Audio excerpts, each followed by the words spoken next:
I had tasted failure more times than I could count, but nothing prepared me for this. The moment I crossed the threshold of my home, a living nightmare was waiting. My family, bound and gagged like animals. I was meant to be the prey, the victim in their twisted game. But when their bats swung to break me, my fists answered with the force of a landslide, crushing them all. The first attacker didn't stand a chance. His face caved in under a single blow. The boss could only watch in trembling terror, his mind unable to process how a mere boy could possess such demon-like strength. But let us rewind to the spark that lit this fire. On his knees, a desperate father begs for mercy. Just one more month, that is all he asks. The response is cold and heartless. The loan shark sneers, declaring that debts are absolute. If he doesn't have the cash, perhaps a kidney or two will settle the score. He digs his fingers into the debtor's shoulder, promising that a lesson in pain will help him understand. Suddenly, his eyes dart to the side. The mother, she is trying to send a signal on her phone. Suspicion flashes in the gangster's eyes. He demands to know if she is calling the cops, scoffing that the law cannot help them here. He snatches the device. The screen glows with a text from their son, and the mother's desperate reply, "Do not come home." A twisted smile forms on the man's face. Why chase the debt when the collateral is walking right into the trap? He decides to settle everything with the son directly. His henchmen rough up the couple, ignoring their pleading cries to leave the boy out of this. The leader's patience snaps.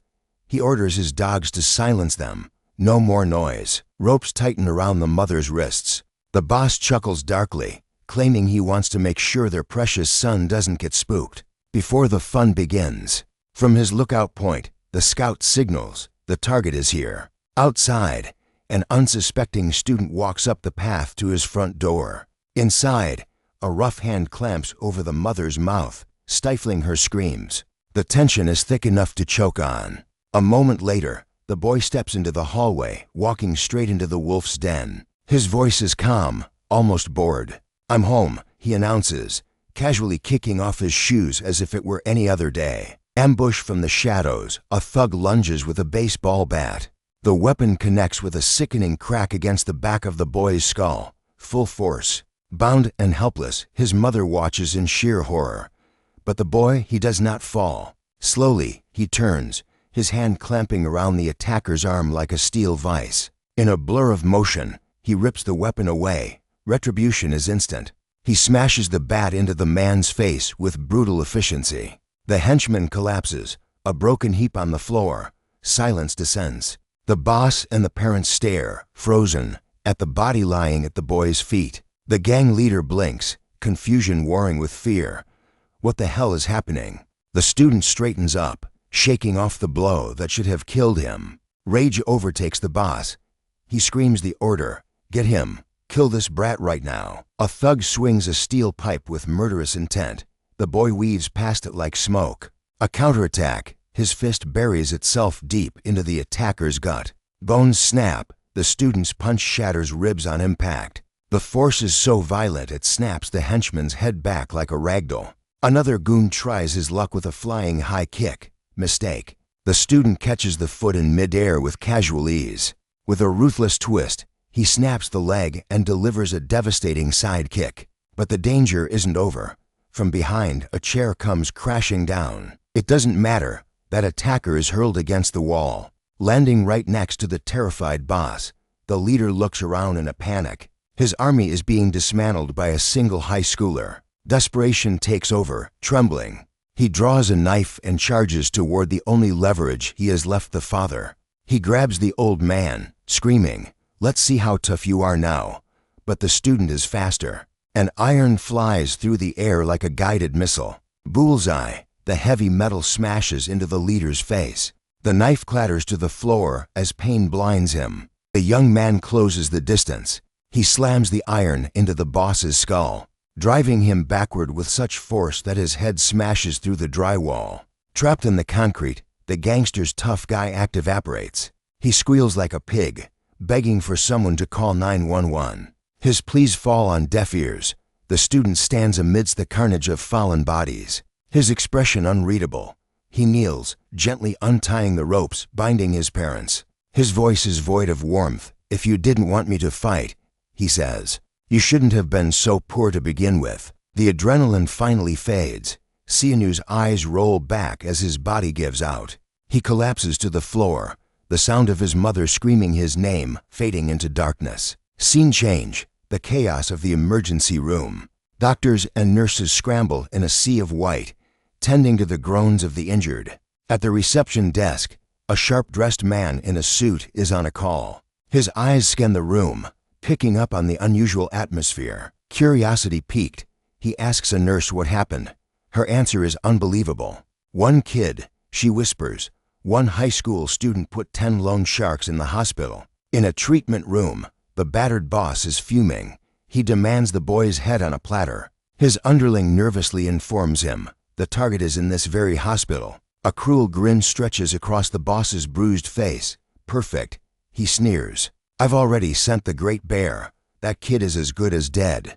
Back in the hall, the man in the suit freezes.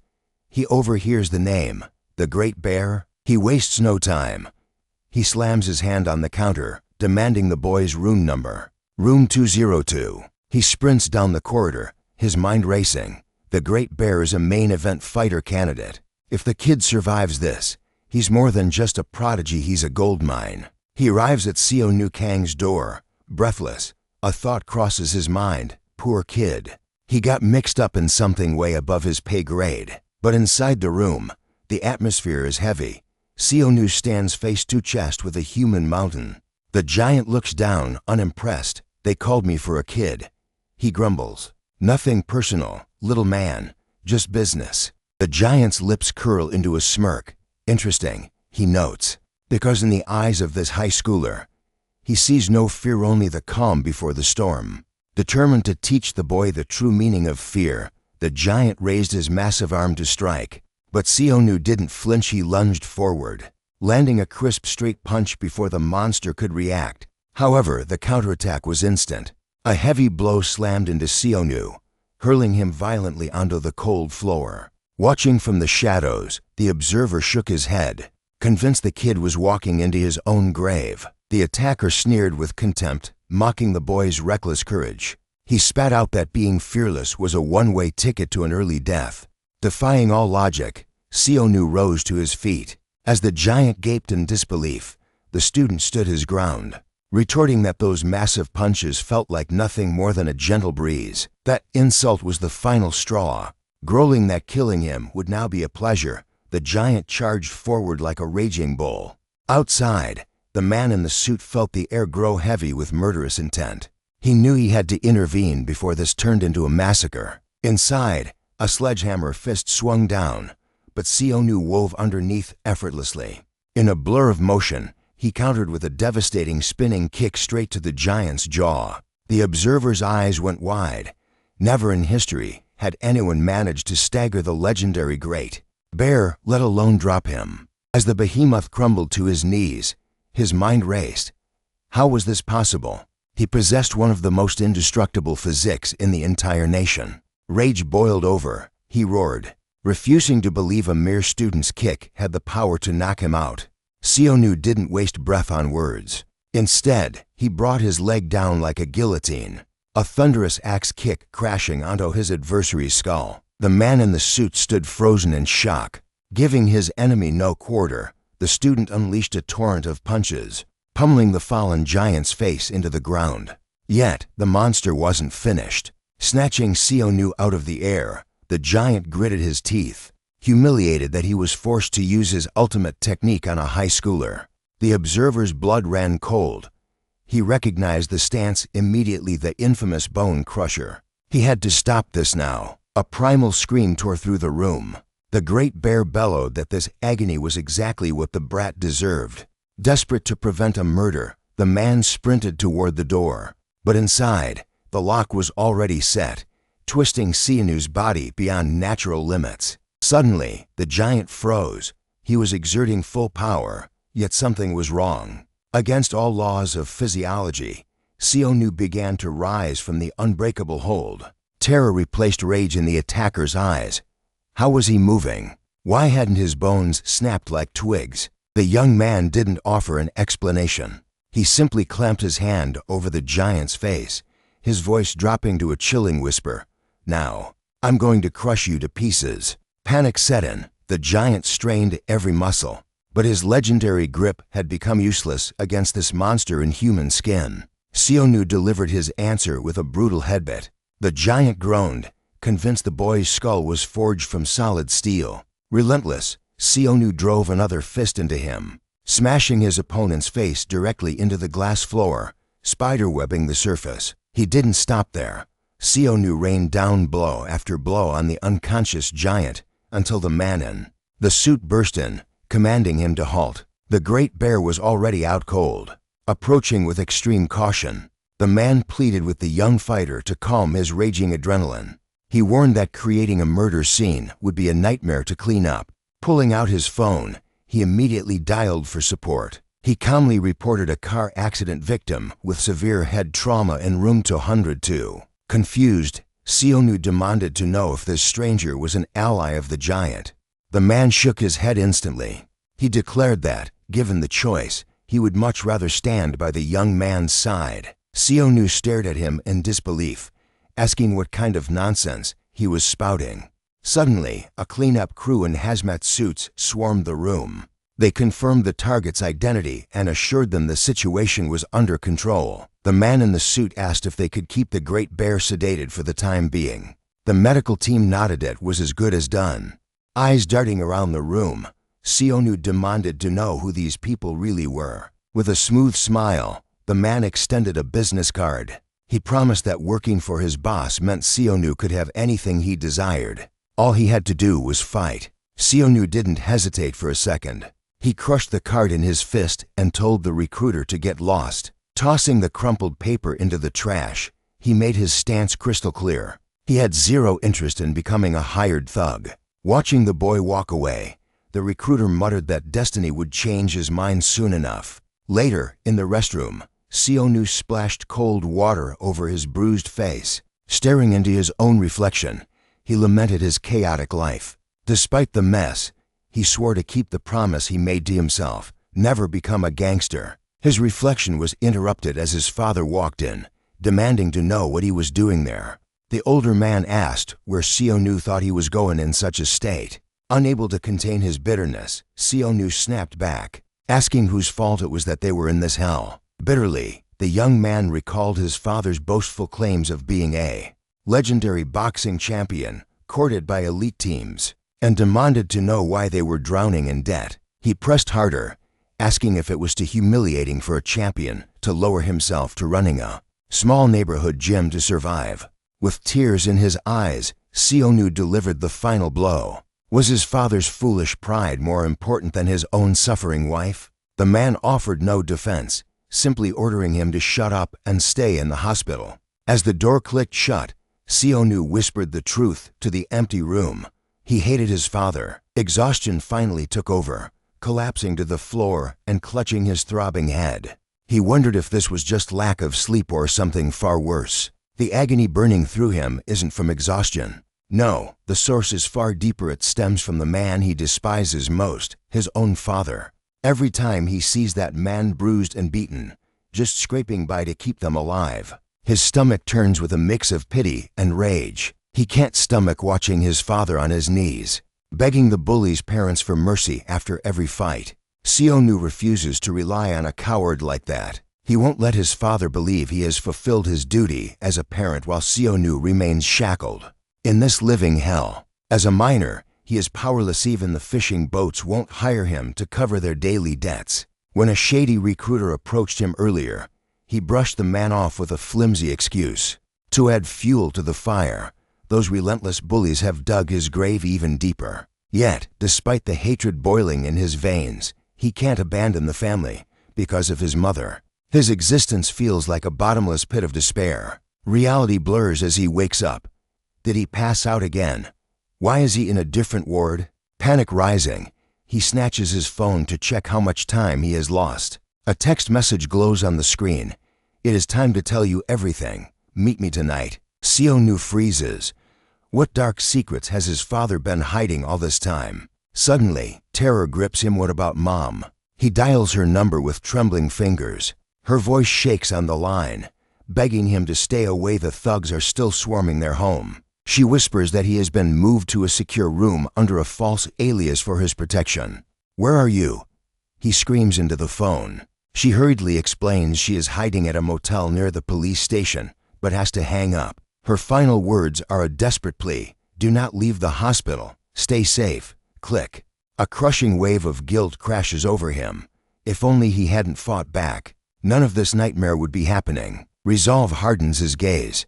He has to find her. He bolts toward the exit, but his phone shrieks again this time. It is his father calling. He answers breathlessly, but the voice isn't his father's. "Are you Mr. Kang's son?" A stranger asks. "Who is this?" Seonu snaps. The stranger delivers the killing blow.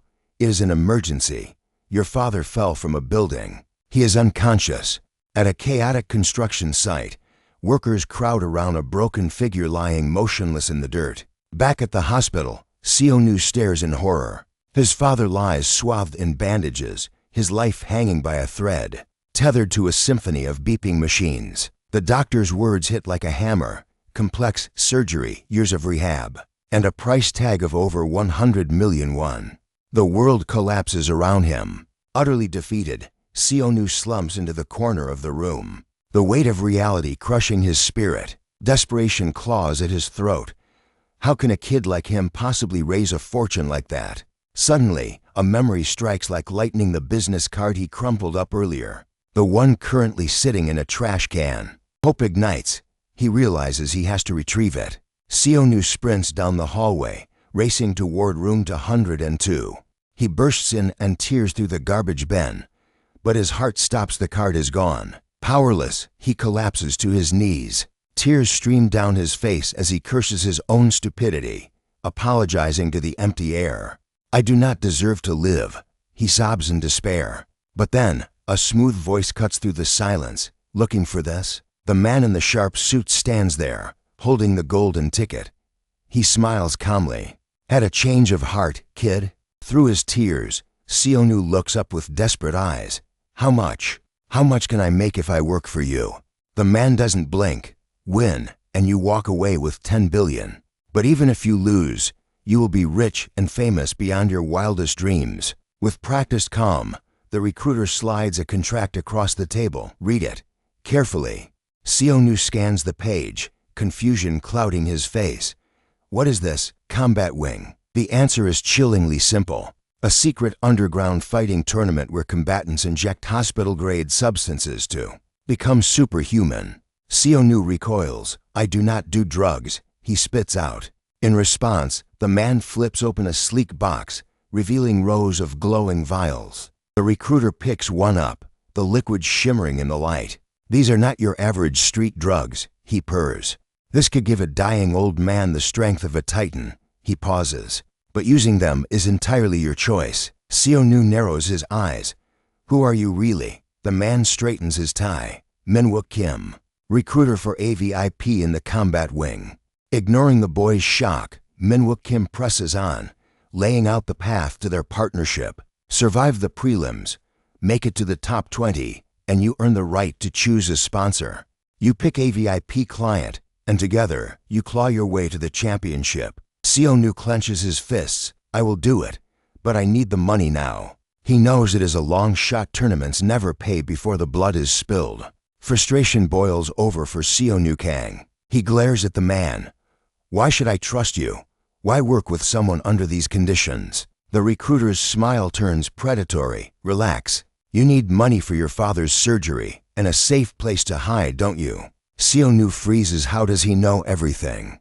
Without hesitation, Manhwa Kim throws a lifeline to the desperate boy, offering to cover every cent of his father's medical bills and provide safe housing while he fights. He presses the advantage, noting that just like Seonu, his organization is running out of options. Suddenly, the shrill ring of a phone cuts through the tension. The young man answers, his voice softening as he speaks to his mother. He quickly promises to call her back, trying to hide the tremor in his hands. Seizing the moment, the recruiter strikes again, promising that their protection extends to keeping the vicious loan sharks at bay. Seonu starts to ask how he can possibly trust these criminals, but his phone buzzes again. He glances at the screen. It's his mother calling back. He picks up, demanding to know what's happening. His mother's voice trembles with relief. The surgery has been paid in full, and imposing bodyguards are already standing watch outside. Then, Min-se Kim leans in, whispering that the safe house is ready. His mother is untouchable now. The reality hits him like a truck. Seo-nu lies to his mother, claiming he hired the guards himself, and begs her to follow their instructions before promising to return soon. The call ends, silence returns, and a single, burning question dominates his mind. What kind of hell awaits him if the prize money is 10 billion won? Min-se Kim smirk, explaining that 10 billion is merely the starting bid. He sweetens the pot, revealing that depending on the betting pool, winnings can skyrocket.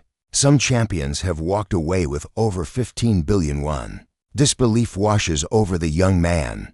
That's impossible, he stammers, but the cold look in the recruiter's eyes says otherwise. But then, a dark realization sets in. Even that fortune might not be enough payment for what the fighters must endure. The truth is brutal.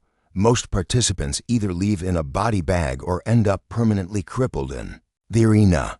In the last tournament alone, only 10% of the fighters managed to walk out on their own 2 feet. Min-se Kim continues his grim orientation.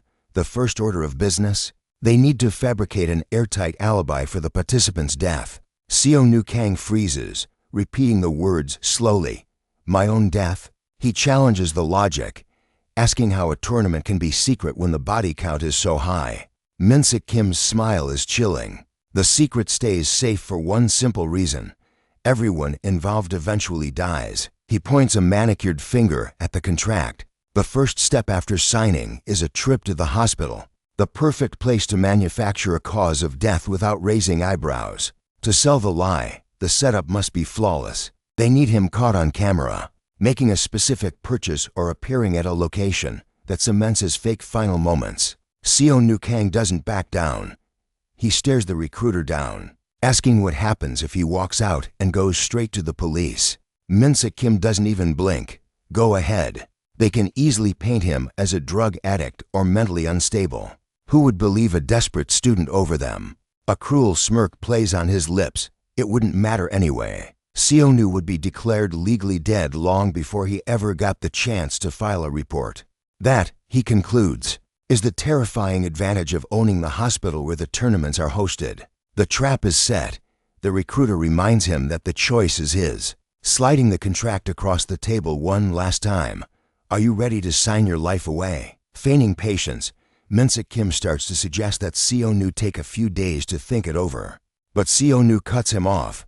He grabs the pen and signs the contract, his only demand that they keep their word regarding his family. A wide, predatory grin spreads across Min-se Kim's face. The deal with the devil is struck. Instantly, a nurse materializes from the shadows and plunges a syringe into his neck. Reflexively, Seo-nu grabs her arm, panic flaring. What are you doing? The recruiter's voice remains terrifyingly calm. Relax. They are merely sedating him for transport to the arena. Then comes the final ultimatum. They will protect his parents, but only as long as he continues to fight and bleed for them. Darkness encroaches on his vision as his mind desperately tries to process the betrayal. When his eyes flutter open, his first thought is a terrified, "Am I dead?" Fully waking, he sees a figure in a hazmat suit and wonders where on earth they have taken him. Before he can react, his gurney is wheeled at breakneck speed down a sterile, endless hallway toward a massive door. The movement stops abruptly. He looks up at his masked captor. "Where am I?" The figure commands silence, promising that clarity is coming. Then he hears the words that seal his fate. "Welcome to hell." Meanwhile, inside the luxurious headquarters of the Hyunong Group, a high-stakes meeting is in progress. Director Yoon Cha, the powerful second son of the group, listens intently as his subordinates deliver their report. He nods calmly. The boy defeated the Great Bear, still staring at a photo of Seo-nu Kang. He asks if this kid is truly the weapon they want as their main fighter. Min-se Kim confirms the choice without hesitation, fully aware that the director's brother, the vice president, might ridicule them for picking a rookie. Director Yoon Cha narrows his eyes. Why him? What is the strategy here? The subordinate explains the gamble. The vice president is obsessed with the combat wing. By picking a rookie, they appear weak, baiting the brother into a massive bet. The director falls into deep thought. Does he truly believe this unknown boy is the key to destroying his own brother? With absolute conviction, Min Seok Kim reports his findings after examining Seon-yu's body following the Great Bear's strike. He declares that what he discovered was something beyond extraordinary. Intrigued, Won-sha demands to know exactly what was found. Meanwhile, Seon-yu awakens in a strange, unknown void, only to see a foot descending toward his face. A man attempts to stomp on him, but an armed guard barks in order to back away immediately. Awkwardly, the attacker raises his hands, claiming it was just a bad joke. Just then, a drone hovers close and confirms the player is conscious. Seon-yu is left wondering what that ominously implies. Confused and disoriented, he kneels, questioning his location and why he is dressed in a school uniform. Soon after, the drone announces the start of the first round of random fights. In a cold, neutral tone, the device explains this phase is a qualifier to decide who enters the main battle arena. A mechanical compartment slides open, revealing a single syringe. The drone informs them that each player will receive a random drug to enhance one specific ability. It also announces that the VIP betting table is officially open. Faced with this reality, Seon-yu's opponent snatches the applicator and follows the instructions to inject the substance. At that moment, Seon-yu remembers his past failures. He had broken his promise to graduate, but he remains determined to keep his vow of never touching drugs. Suddenly, a scream pierces the air. He turns to see the syringe hit the floor, now coated in blood. The other man roars in celebration, yelling that he received a power drug. Attentively, Seon-yu analyzes the scene, wondering what monstrous change is taking over the man. Without warning, the opponent rushes forward with a devastating kick. The impact sends Seon-yu flying into the wall, which shatters from the sheer force of the blow. As he recovers, Seon-yu realizes the man has transformed completely. He wonders if the drug supercharged his muscle fibers. The drone immediately announces that Chil-han has successfully enhanced his power. Chil-han celebrates, claiming luck is finally on his side. In an ecstatic tone, he laments not being able to hunt down everyone who called him scrawny. He turns his murderous gaze to Seon-yu Kang and asks aloud how he should execute him. Without hesitation, Seon-yu lands a quick, sharp punch to his face. Irritated, Chil-han asks if this is a joke and if he really thinks he is superior. Paying close attention to the details, Seon-yu notices his opponent's reaction speed remains unchanged. Seizing the chance, he rushes forward to close the distance. However, Chil-han counters with a massive punch that hits him square on. Blood drips from his face. Seon-yu can barely track the speed of the attacks. Desperately, he dodges the next blow with a backflip. Still, Chil-han lands a sledgehammer punch to his chest, launching him airborne. In midair, the brute grabs him, claiming he can defeat him with raw power alone. Without mercy, Chil-han slams him headfirst into the ground. Exhilarated, he celebrates the joy of crushing his foe. He leaps high into the air, screaming that he is now the strongest. Filled with hatred, he vows to knock all the arrogant idiots off their pedestals. Finally, he delivers a catastrophic knee strike directly to Seon-yu's head. Brutally, he stomps on Seon-yu Kang's chest, pulverizing the ground beneath him. In a cruel tone, he sneers that if he is going to crush something, it might as well be the rib cage. In a flashback, Min Seok Kim recalls examining the boy's body after he survived the Great Bear's attack. On that occasion, the findings proved to be extraordinary. Confused, Won-sha questions him again. Unable to fully comprehend it himself, Min Seok Kim explains that Seon-yu was 10 times stronger than an ordinary human. Furthermore, his bone density was off the charts. He could no longer be considered human. Back in the present, Seon-yu grabs Chil-han's leg. Seizing the opening, he drives a direct kick into his opponent's chin. Shocked, Chil-han wonders how he survived without using drugs. He concludes the boy simply hasn't adapted to his own strength yet. Lying on the ground, Seon-yu notices his opponent is slower. It seems his stamina was not enhanced by the drug. With this insight, he realizes he can hit the face if he avoids the grab, utilizing quick jabs instead of heavy blows. Without hesitation, he rushes toward Chil Han. Prepared, his opponent yells that he has only come back for another beating. With elite agility, Xianyu dodges the blow, hitting nothing but air. He follows up by connecting a direct punch to his opponent's face. Keeping the rhythm, he evades a clumsy attempt to grab him. Immediately, he lands another clean hit on his opponent's face.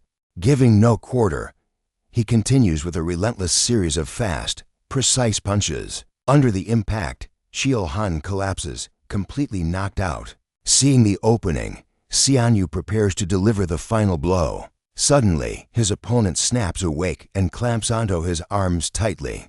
With a twisted smile, Chil Han reveals he took the punches on purpose to trap him. Suspicious, Xianyu questions this insanity, but the response is a chilling taunt. Did he really think he could get that close so easily? Then, he asks a terrifying question. Do you know why kangaroos pin their opponent's arms before they attack? With his arms locked, Chil Han launches a savage headbutt, but the blow backfires. The impact sends Chil Han crashing to the floor, consciousness flickering. Barely awake, he claws at the ground, refusing to stay down. He smashes his fist against the concrete, raging at a body that refuses to obey his will. Impossible, he screams. He refuses to lose to a weakling who hasn't even taken a single dose. His eyes lock onto the remaining syringe. One dose wasn't enough to unlock his true potential. Dragging himself to the machine, he snatches the second vial. Xianwu sees the madness in his eyes and charges. That drug was meant for Xianwu. Realizing the danger, the young man throws himself forward to stop the overdose. Too late, Chil Han jabs the needle in. The drone blares, stamina enhancement complete. In a blink, he blindsides Xianwu, launching him through the air. Xianwu hits the deck, and instantly, a hand crushes his skull. Who's the thug now? Chil Han roars, hoisting his opponent into the air like a ragdoll. With a feral leap, he drives Xianwu headfirst into the ground with earth-shattering force. Even the drone tries to intervene, but Chil Han swats it away. I'm not done. He looms over Xianwu, tired of being the victim. He locks in a vicious rear naked choke. Feel that. This is reality. The grip tightens like a vice. Stubborn rats like you need to be crushed for good. Vision blurring, Xianwu's strength evaporates. In the darkness, his soul cries out for his father. Then, stillness. Xianwu Kang and Chil Han lie motionless on the fractured ground. Game over. Player deceased. In the control room, Yuan Sha stares at the screen. What just happened? Min Xia Kim answers without looking up. Simple. It was an overdose. The survival rate from mixing to drugs is under 0.5%. Chil Han survived the power drug, but injecting Xianwu's stamina booster sealed his fate. His heart couldn't take it. Sha sighs, so he killed himself. Xianwu is one lucky kid. Luck, Min Xia corrects him.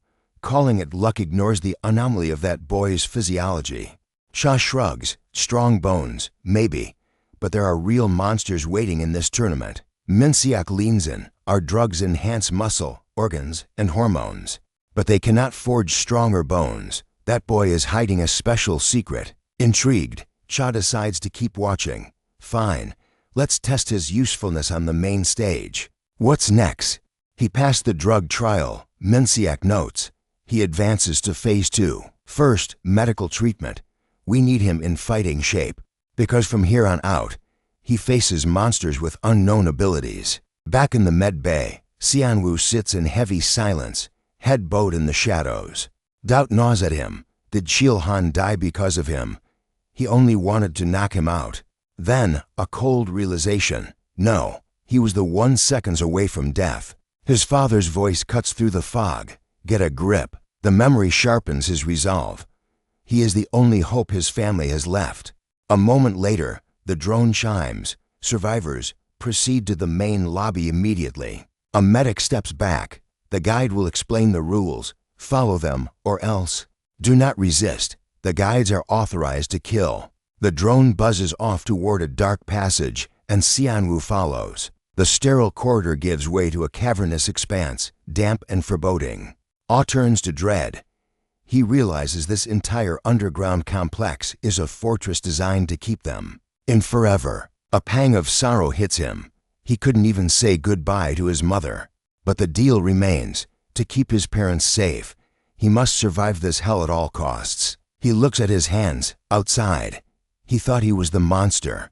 Here, even a neighborhood thug has godlike strength. How many true demons are hiding in the shadows? Play arrived, the drone announces. Opening lobby. Massive blast doors grind open.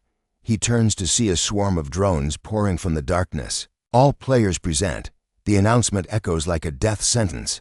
The game begins now. Total participants, 124. The command echoed through the hall, ordering all participants to gather before the massive screen. The briefing was about to commence. Scanning the crowd, Seonu felt a chill run down his spine. These weren't just competitors. They were absolute monsters. The realization hit him instantly. The killing intent here was leagues above the amateur opponent he crushed in the first round. Survival demanded caution. He vowed to remain invisible until the official match started. Getting injured now would be a death sentence. Suddenly, a towering shadow engulfed him. A massive brute leaned in, mocking his presence. Seonu cursed his school uniform. It was like a neon sign for trouble. Nearby, two fighters sneered, whispering the rumors. They claimed the kid only advanced because his opponent overdosed and dropped dead. Another scoffed at his school attire. To them, he was just fresh meat, tossed in by the wealthy elite for a tragic spectacle. Boredom fueled their cruelty. One of them cracked his knuckles, wondering if he should break the kid just for entertainment. But his partner held him back. Someone else had already claimed the prey. Hearing his name called out, Seonu spun around. The giant loomed over him, demanding an answer. His voice dripped with malice as he asked if Seonu wanted to play. Silence was the wrong response. The brute's massive hand clamped onto Seonu's skull, declaring that death was now his only option. In that split second, instinct took over. To survive this hell, he had to evolve. He moved, slipping past the giant's grasp with supernatural speed. Seonu narrowly evaded the crushing blow. The big bear blinked in confusion, wondering how the insect escaped. But then, a new figure stepped in. Mr. Kang interposed himself without hesitation. He extended an arm to halt the violence, but the giant seized his wrist in a vice-like grip. The aggressor roared, demanding his identity. Mr. Kang stood his ground, his voice steady as stone. He insisted Seonu was just a child. He braced for impact. The giant scoffed, mocking Kang's courage. He doubted the older man could fight him with only one enhanced arm. The taunts continued, dripping with venom. Was he really willing to bleed for a useless brat? Seonu tried to retreat, desperate to avoid the crossfire. But the big bear's bloodlust exploded. He roared that he would kill Kang first, then the boy. Seonu couldn't stand by and watch. He rushed forward to help, but before he could strike, a blast slammed into the big bear head-on. Seonu froze, eyes wide in shock. The giant's body hit the floor with a sickening thud. Overhead, a drone coldly announced the briefing schedule, citing a ban on unauthorized combat. The machine's message was absolute. Any violation of the rules would result in immediate execution. Seonu trembled. They slaughtered a man like cattle without a second thought. Was escaping this nightmare even possible? A sudden boom drew his attention to the main display. A figure materialized on the screen, offering a chilling welcome to the survivors. He wasted no time on pleasantries. The qualifying round was merely a warm-up. From this point forward, defeat meant elimination. And in this game, elimination didn't mean going home. It meant being physically broken, unable to ever fight again. Yet, despite the deadly risks, they all remained. They were slaves to the allure of the 10 billion prize. The crowd erupted in savage cheers. Seonu clenched his fist. That money wasn't just greed. It was the key to giving his family a decent life. The host continued, his voice echoing. Only one champion would walk away with the grand prize. However, a lifeline existed. Anyone surviving to the top 16 would receive 5% of the total VIP betting pool. Greed lit up the eyes of a nearby competitor. He shouted into the air, vowing to claim both the jackpot and the betting millions.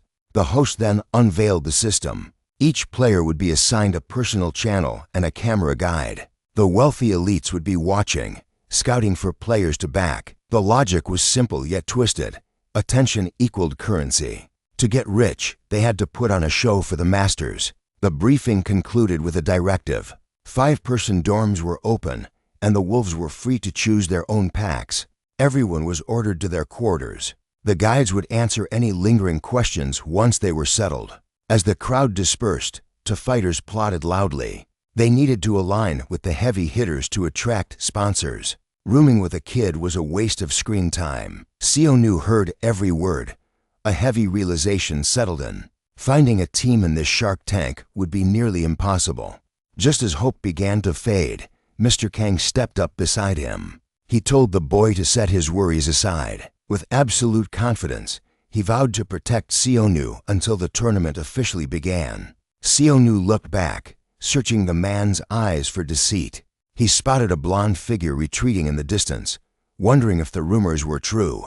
Mr. Kang then pointed to a quiet room, inviting him to sanctuary. Seonu was baffled. Why would this man team up with a pariah, especially after nearly getting killed trying to save him? The man's motives were a mystery, but Seonu came to a grim conclusion. Danger lurked behind every door, regardless of his choice. Sensing his hesitation, the man pressed for an answer. Seonu didn't blink. "I'm coming." From the shadows, the previous duo watched with amusement. They laughed, predicting the pair would hit rock bottom in the viewership rankings. One of them smirked, revealing his own strategy. He had deliberately chosen a room next to the elites. By sticking close to the popular players, he guaranteed himself screen time. But in this game, visibility could be a double-edged sword. His companion smirks, noting that the muscle-bound giants inside will attract VIPs like flies too. "Honey," in the room next door, 3 hulking figures sit in heavy, intimidating silence. The blonde fighter from earlier, Manu, strides toward their door with purpose. The moment he steps inside, he shuts the door, sealing the room from the outside world. He strolls up to one of the behemoths, casually remarking that the seat looks comfortable. With a dismissive wave, he orders the giant to scoot over. Veins bulge on the huge man's forehead as he stands up. Furious that Manu closed the door before the cameras could start rolling, he lunges with killing intent, asking if the intruder is begging for death. But Manu is faster. Before the giant can even twitch, the blonde lands a devastating, lightning-fast strike. The massive fighter crumbles to the floor, instantly neutralized. His expression cold, Manu looks around and calmly asks who else wants to pay their respects. He commands them to stay silent and obedient. Just then, Moonsung, a 19-year-old Kyokushin master, steps up and declares there is someone else he would like to greet. Meanwhile, inside a speeding luxury car, Yunsha receives a critical tip. An informant reveals the vice president is returning to team up with the former champion, Cam. Yunsha curses, realizing no one else is left to partner with the legendary champ. The only card they have left to play is a mere high school student. Minseok Kim explains the twisted plan. If the boy makes it to the top 16, they will have the perfect window to administer the enhancement drug. He argues that Seon-woo is the perfect vessel. Because his physique is already developed, the drug's effect will be maximized. His bones are naturally 10 times stronger than an average human's. Once the drug courses through his veins, Minseok predicts he will evolve into the greatest fighter of all time. Yunsha notes they must keep a tight leash on him until then, worrying that other VIPs might sniff out his potential. Minseok assures him that their secret is safe for now. He points out that the 5 losers sharing a room with Seon-woo had the abysmal viewership ratings in the last round, making them invisible. Back in the holding room, Mr. Kang grimaces, realizing that clawing back viewers in this bracket will be a nightmare. He knows the audience flocks to the title favorites. However, their squad has a wild card, Amanda Grouch, ranked 23rd, the tournament's only female fighter and a master of capoeira and jiu-jitsu. Then there is Minho Kim, a boxer with a smaller build but lightning reflexes, ranked 25th. And finally, there is Meenan, ranked 28th, a weirdo who spends his entire existence screaming about his own elbow, maintaining his bizarre antics. Minan begs for help to touch his elbow while Xianwu watches in awkward silence. Spotting a drone hovering nearby, Mr. Kang alerts the group that the eyes of the world are finally watching. He declares they need to pull a stunt to grab attention if they want to cash in on the betting pool. Immediately, he flexes his cybernetically enhanced arm. He drops to the floor, pumping out one-armed handstand push-ups and shouting the count. Xianwu watches skeptically, doubting this display will move the needle. Suddenly, Amanda Grouch rises. She points a single finger at the floor, and with a surge of internal energy, she cracks the concrete surface. Defying gravity, she lifts her entire body into a handstand, balancing her full weight on that one finger. Xianwu's jaw drops, wondering what kind of monster can support themselves on a single digit. Mr. Kang and Amanda continue their superhuman warm-ups side by side, turning the room into a freak show of strength. Xianwu tries to interrupt, but Minho Kim cuts in, sneering that showing off raw strength is for simpletons. In a blur of motion, he dashes across the room with godlike speed. Xianwu is left stunned, questioning how any human being can move that fast. On the floor, Minan lets out a triumphant scream, declaring himself the apex predator. While the others displayed martial prowess, he has finally succeeded in licking his own elbow. Xianwu observes the chaos, finding the scene both impressive and utterly ridiculous. Suddenly, the screens light up. The tournament matchups for the top 124 are locked in. The room goes quiet as Xianwu and his roommates scan the board. Xianwu finds his name next to his opponent, a man named Kai. Yunsha frowns, asking if this Kai is truly as dangerous as the rumors suggest. Minseok Kim turns grave, stating that since his days in the brutal sport of Lethwai, Kai has never tasted defeat. Yunsha looks confused, asking what Lethwai is. Minseok explains it is a Burmese combat sport similar to Muay Thai, but stripped of all mercy and safety. Yunsha scoffs, arguing that Muay Thai is lethal enough with its elbows and knees.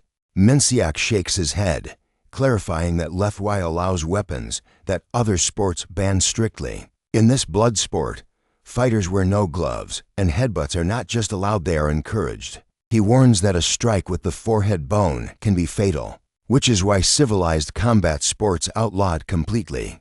However, Minseok reveals that the headbutt is not even the most terrifying part of Kai's arsenal. What makes Lethwai truly demonic is the permission to strike the back of the neck and the spine, attacks designed to paralyze or kill instantly. Minseok concludes that Kai possesses the most raw combat experience, having fought as an enforcer for a gang after retiring from the ring. Intrigued by the danger, Yunsha asks about the gang connection. Minseok explains that the ring was too small for Kai's bloodlust. Kai began hunting famous fighters in the streets, brawling until his violence caught the eye of a powerful criminal syndicate. Yunsha asks the million-dollar question, can Xianwu survive a monster like that?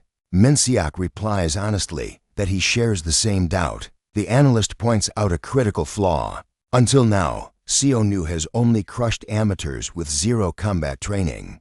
But the game has changed. His next opponent is Kai, a ruthless 28-year-old master of Lethwai. The recovery pod hisses open. Xianwu Kang sits up, groggy. He asks how long he's been out, but a strange sensation distracts him. Why does his body feel weightless? He flexes his arm, and the power is undeniable. It's not just a feeling, it's a distinct memory. This has happened before. His mind flashes back to the death match against the Great Bear. He recalls waking up with this exact surge of vitality after that brutal clash. He stands, testing his limbs. I feel stronger. From the adjacent pod, Minseok Kim speaks up. Don't be so surprised. The veteran explains the science of survival. When muscles are pushed to the absolute brink without snapping, they rebuild harder than steel. He notes that Xianwu had likely never pushed his body to its true breaking point until now. The realization hits the young fighter. The battle with the bear wasn't just a fight, it was his physical limit. Still, Minseok eyes him suspiciously. Your recovery speed is freakish. You juicing? Xianwu ignores the accusation. He changes the subject. I've been meaning to ask you something. Xianwu looks him in the eye. Why help me? Why risk getting crippled for a stranger? Minsuk's expression softens. He begins to open up. Because when I look at you, I see my own son. The regret in his voice is heavy. He believes that if he had been a decent father, his boy wouldn't be drowning in debt to vicious loan sharks. Seonu connects the dots. Is that why you entered this hellhole? Minsuk nods. He needs the prize money to clear the debt and restore his family's life. He continues, his voice thick with emotion. Seeing Seonu fighting all alone triggered the guilt he feels for the son he neglected for years. He simply couldn't stand by and watch another young man fall. Seonu cuts him off cold. Stop wasting your time on me. The young fighter delivers a harsh truth. If you want to be a good father, survive this and go be one. Get out of here. Dying here makes you a hero to no one. Annoyed by the lecture, Minsuk locks him in a headlock. You brat, I save your life and you act like it's the end of the world? Suddenly, a shriek cuts through the room. This can't be right. Mainan is glued to the monitor, fuming. Why aren't I in the main arena? A drone buzzes past as he yells, I can touch my elbow with my tongue. I'm a star. Minsuk sighs and explains the brutal reality. Only the blockbuster fights happen in the main arena. The scraps are held right here, in the dregs. Following that logic, the veteran fighter comes to a grim conclusion. It means our group draws the smallest crowd. We are the bottom of the barrel. But think about it, Minsuk adds, everyone else is main stage material. That implies something dangerous. It means their opponents are the monsters, the fan favorites. Seunu's eyes gleam with intensity. In that case, this is perfect. Minsuk blinks, confused. Perfect. How? Seonu explains his strategy. This isn't an insult. It's an opportunity to steal the spotlight for their dorm. The older man stares at him in disbelief. You really are completely insane. Mainan interrupts the moment. It's not just regular viewers watching the main stage. He drops a bombshell.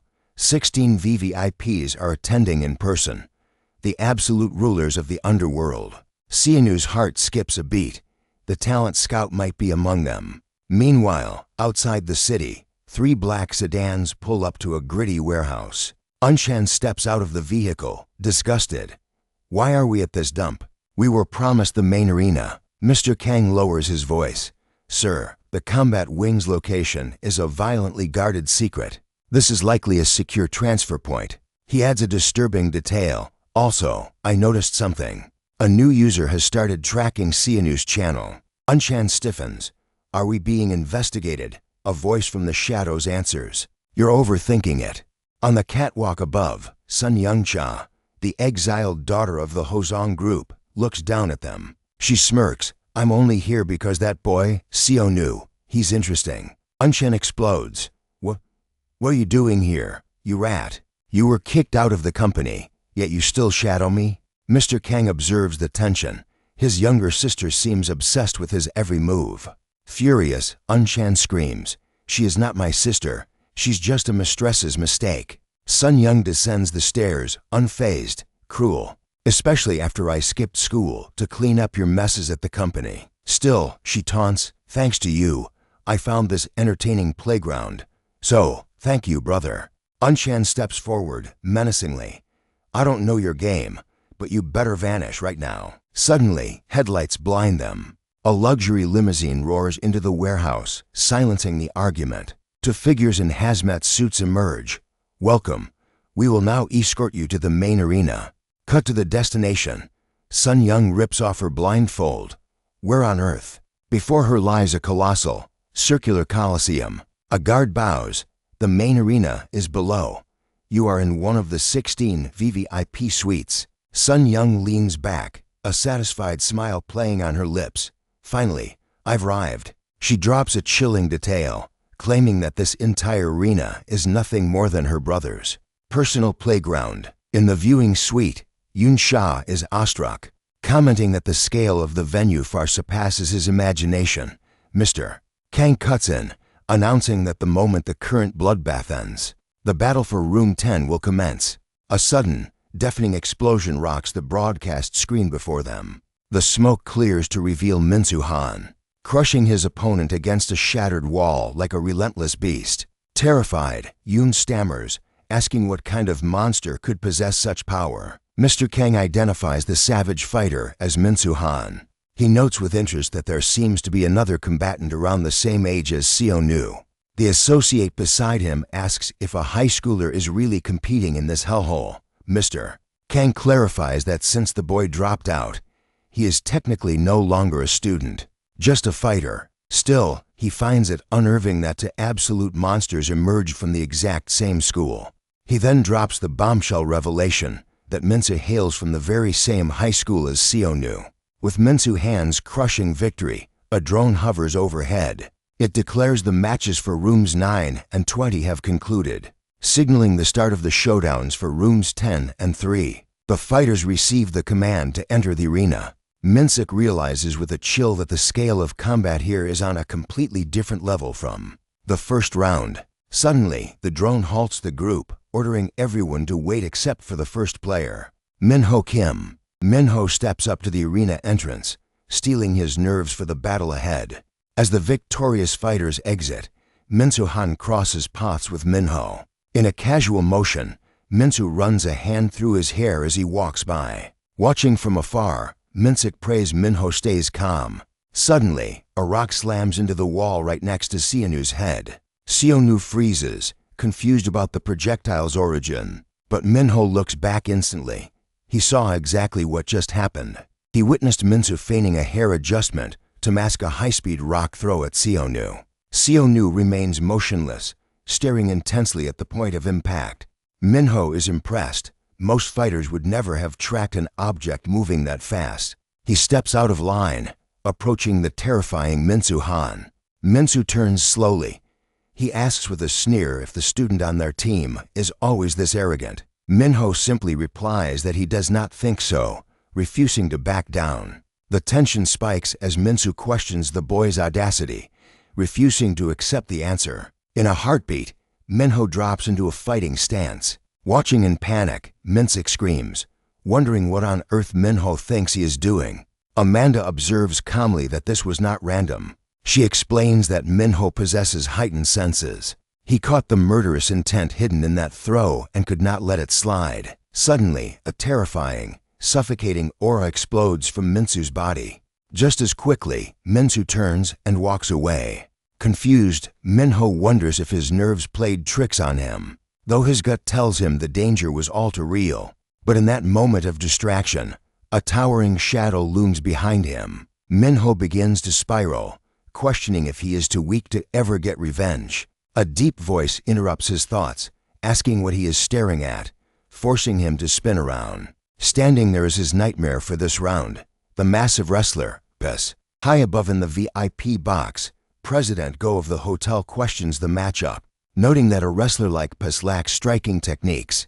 His assistant corrects him, explaining that striking power becomes irrelevant the moment a wrestler drags their prey to the ground. Once they secure a grip, they unleash devastating throws and bone-breaking joint locks that few can survive. This domination is why wrestlers thrive at the pinnacle of mixed martial arts. It is the ultimate foundation for control. A striker may hold their own with fists alone, but facing a grappler who turns their entire body into a weapon is a completely different realm of hell. The assistant adds that with such a massive size gap, the outcome is practically decided. The drone hovers, announcing both gladiators are ready. The bell virtually rings. The battle between Min-ho Kim and the Titan Pes officially begins. Pes sneers, asking if Min-ho is some boxing rookie. He mocks Min-ho, saying he looks like a fragile weakling who has never fought without padded gloves. He taunts that he almost feels pity for being Min-ho's first opponent. Min-ho says nothing. He simply vanishes and buries a fist directly into Pes' eye. Pes stumbles back, clutching his shattered vision in shock. Min-ho lowers his fist and asks calmly who exactly the weakling is. Roaring, Pes tries to focus his remaining good eye on the target. It is useless. Min-ho moves like a ghost, slipping into the blind spot and smashing another fist into Pes' face. The combo continues with surgical precision. Pes lunges in desperation to grab him, but Min-ho weaves through the air, dodging effortlessly. Min-ho unleashes a barrage of counters to the face and chest. He targets the other eye, blinding the giant before delivering a final, thundering blow. Watching the domination, Minsik wonders if the match is already over. Amanda, however, warns that it is not done. She points out that Pis has begun to raise his guard. The giant absorbs the impact, managing to block the onslaught. Realizing his attacks are losing effect, Minho retreats for a split second. Seizing the opening, the grappler lunges to crush him. Minho barely escapes, dodging backward at the very last second. Confusion clouds his mind, even as he launched the attack. His instincts screamed that something was wrong. Pis is equally baffled, wondering how his opponent pulled off such a maneuver. Then, the memory strikes him. Just as vision faded in his remaining eye, a chill ran down his spine. His hair stood on end, electrified by a sudden shock of danger. The puzzle pieces click into place.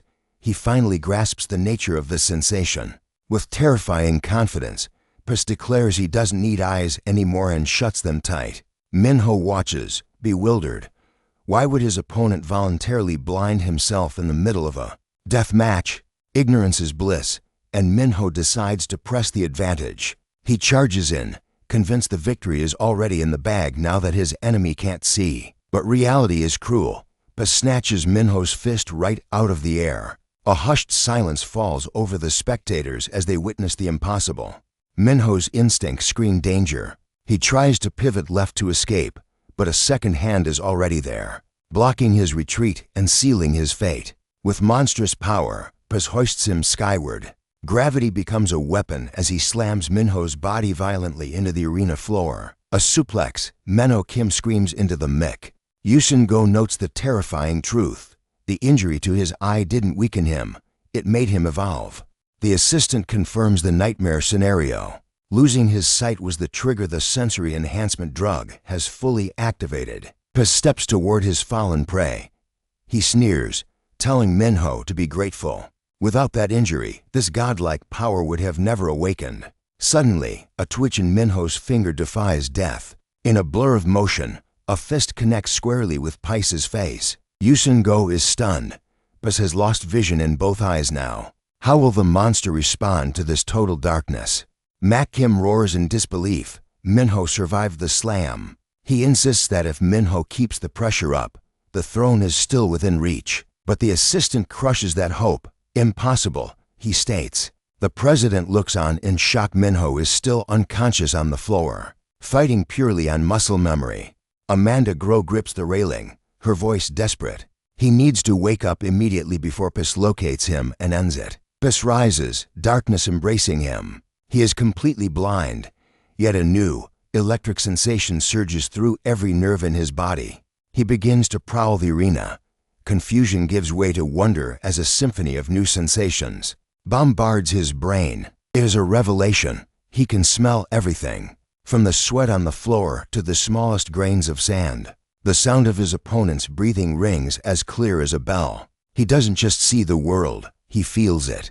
The slightest shift in air pressure maps out the entire battlefield with every move he makes. Ecstasy overtakes him.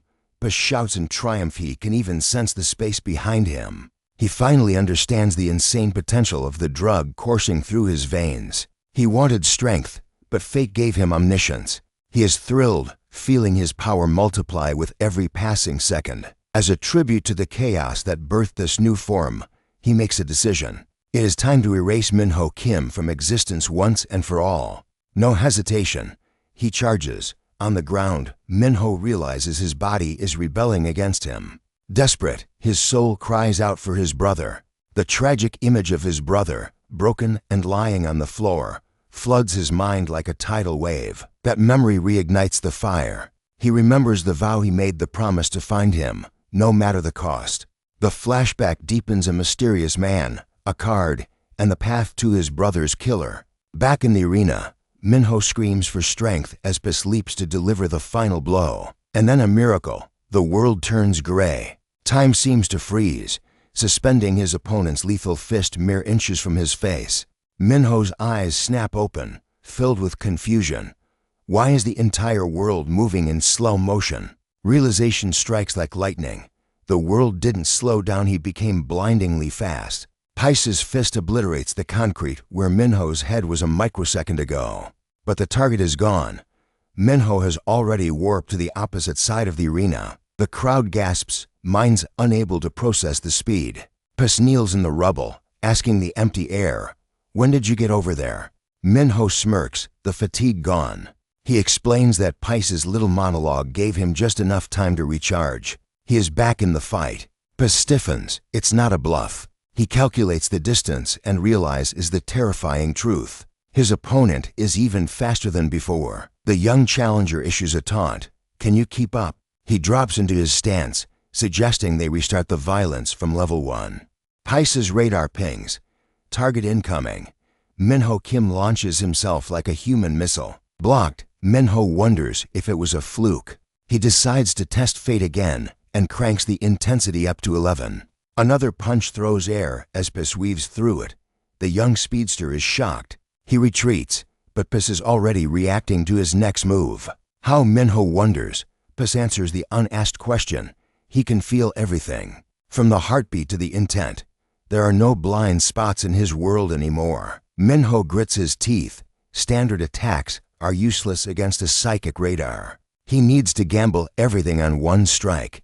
He coils his muscles for maximum velocity. The fighter explodes forward, the sheer force of his launch shattering the ground beneath him. Right straight, he announces the finisher.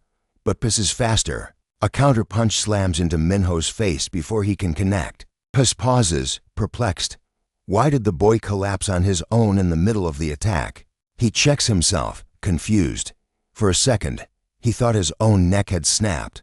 Was it a hallucination brought on by the drug? Lucky brat, Pice mutters. If Manhwa had gotten any closer, Pice would have broken his neck. The kid saved his own life by tripping at the last second. Manhwa Kim realizes that raw speed is useless against an opponent who can predict the future. He shifts gears, abandoning his acceleration to rely solely on the fundamentals of footwork. From the sidelines, Minsk watches in disbelief as Manhwa deactivates his supernatural speed. He is moving like a normal human now, exposed and vulnerable. Is he exhausted, or does he have a death wish? Minsk screams for him to stop before he gets slaughtered. But a heavy thud echoes through the arena as Manhwa's fist crashes squarely into Pice's face. Manhwa Kim weaves through the counterattack like smoke and delivers a devastating cross to Pice's jaw. The crowd gasps, stunned that a basic attack actually connected. Manhwa doesn't stop. He circles his opponent like a shark, his chest heaving with every ragged breath. A spectator frowns, confused by the strategy. Why is he wasting his dwindling stamina on these useless feints and false starts? Suddenly, Manhwa lunges. He pierces through the defense and lands another clean. Brutal strike on Pice's face. The enhanced fighter's eyes widen in genuine shock. Manhwa unleashes a torrent of blows against his opponent's chest. To Pice's drug-enhanced eyes, Manhwa isn't just one man. He is a blur of phantom afterimages surrounding him. The crowd demands to know why he keeps fainting when his punches are landing. But Amanda Gross smiles. She realizes the truth. The punches are landing asterisk because asterisk of the feints. Manhwa drives a sledgehammer of a fist into Pice's torso, stealing the air from his lungs. Amanda breaks it down. Manhwa became predictable earlier because he stopped fainting. Assuming Pice couldn't track him, that was a mistake he won't make twice. A man asks if Manhwa is tricking Pice into believing his vision is working. Amanda shakes her head, her gaze intense. It is much deeper than simple trickery. Amanda reveals the terrifying reality. Manhwa is actively hijacking Pice's senses. The drug gave Pice the power to anticipate, but he is a novice with godlike tools. Against high-level feints, Pice's enhanced mind gets overloaded with information. His brain is scattered by the influx of data, and Manhwa is thriving in that chaos. Amanda notes with awe that the boy analyzed his opponent's sensory limits in mere seconds. Her voice drops to a whisper as she concludes that Manhwa Kim might be a monster far stronger than any of them anticipated. On the arena floor, the young warrior slips past a lethal strike and buries another punch into Pice's battered face. High above in the VIP box, Esengo spins around, furious. He demands to know why his assistant made him bet millions on a loser who can't even crush a child. The assistant stammers, confusing the boss. The assistant points at the ring.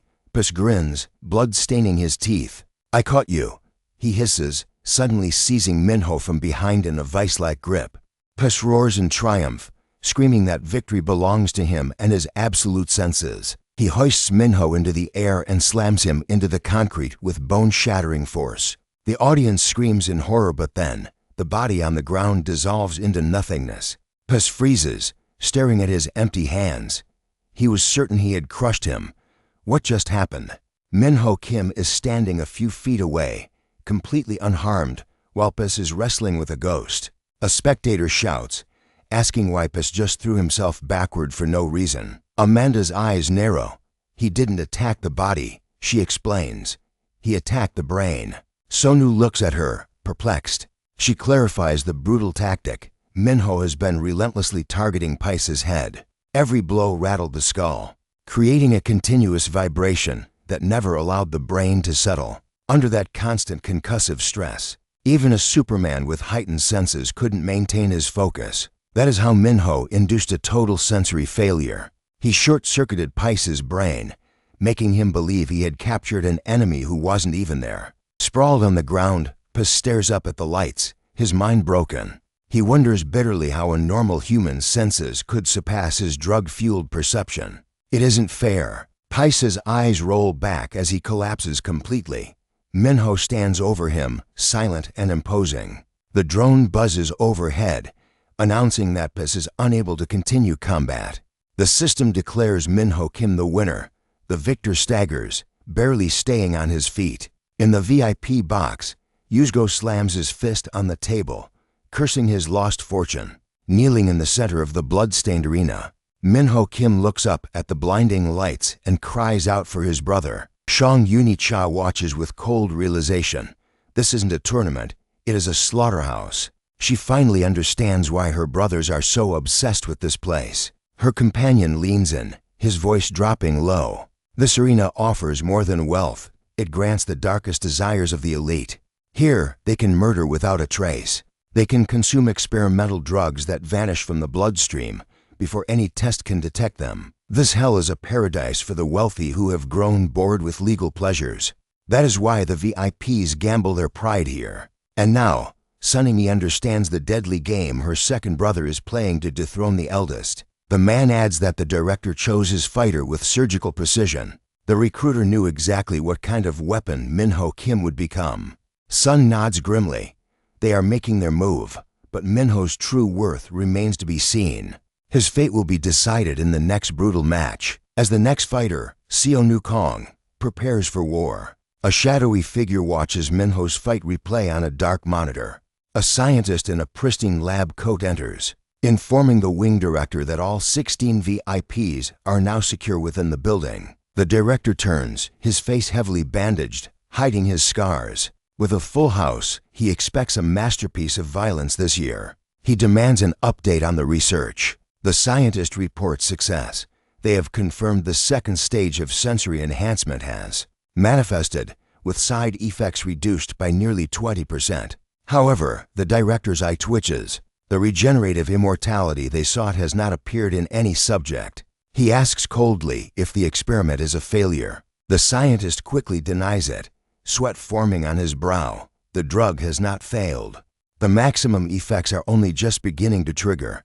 The true harvest of their twisted science is about to bear fruit. He reveals a game-changing discovery regarding the drug's composition. After close examination, he is convinced they have found the key to unlocking true regenerative abilities. The director immediately catches on, realizing he refers to the skin-strengthening side effect. He demands to know when this power can be tested in the field. The man answers with a dark smile. The verification will happen sooner than expected. As the fighter for the next main event is already gearing up, in the waiting room, Kai sits in ominous silence. Elsewhere, Xianyu Kang stretches his muscles, preparing alongside his handler. The handler warns Xianyu to throw in the towel the moment things get dangerous. But the young man flatly refuses, stating that defeat is not part of the plan. Perplexed by his calm demeanor, the man asks if he feels even a shred of fear. Xianyu simply shakes his head, confirming he feels absolutely nothing. Stunned, the man realizes he is dealing with a monster in human skin. A drone buzzes toward them while Amanda Grace watches from the sidelines. The machine orders player Xianyu Kang to enter the arena immediately. As he walks, he wonders, when exactly did the sensation of fear abandon him? Since childhood, he survived catastrophes that would shatter the minds of ordinary men. Even in fatal situations, he always walked away without a scratch. At first, the shock would bring him to tears, but as the years passed, the danger ceased to matter. He became completely numb to the abyss. Bullies tried to provoke him, unsettled by his lack of fear. Yet, no matter how brutal they were, they could never make him flinch. In the end, they were the ones terrified of his emptiness. The only thing he fears now is the safety of his family, not a brute like Kai. Wu Chao leans forward, noting the match is finally beginning. He demands to know exactly what enhancement drug Kai consumed. Minho Kim reveals that Kai has taken the skin-strengthening serum. Wu Chao frowns, questioning how a defensive buff helps an offense. Minho explains it is far more than just defense. Kai's previous opponent had his skin and muscles literally torn from his bones. Yuan is confused, asking how hardened skin leads to the opponent being shredded. Minseal clarifies the terrifying mechanics. Kai's skin is harder than steel. Mere contact shreds human flesh like paper, ripping muscles to ribbons upon impact. He adds that the VIPs are scrambling to place their money on the favorite. One observer debates who to back, knowing Kai is a pro with an impenetrable defense. Machak displays the tablet data.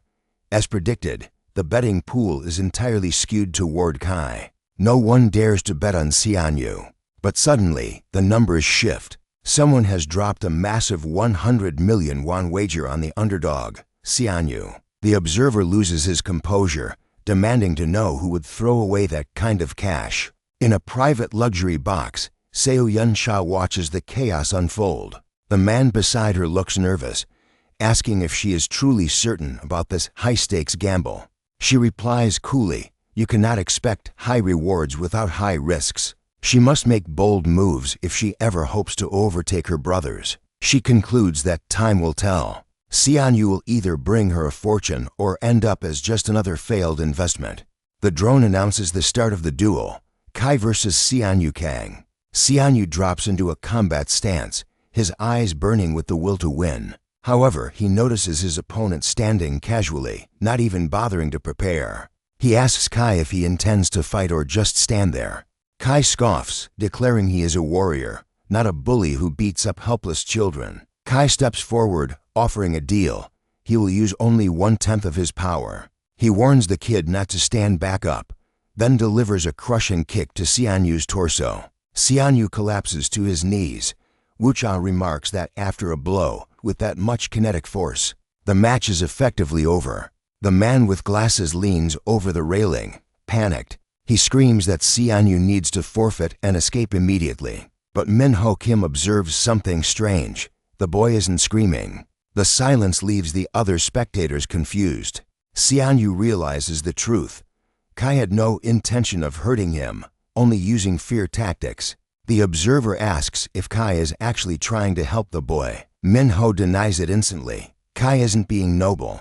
He just finds fighting a student beneath his dignity. It would be embarrassing for him. He believes his reputation would crumble if he went all out against a rookie. Essentially, he is ordering Xianyu to surrender and save face.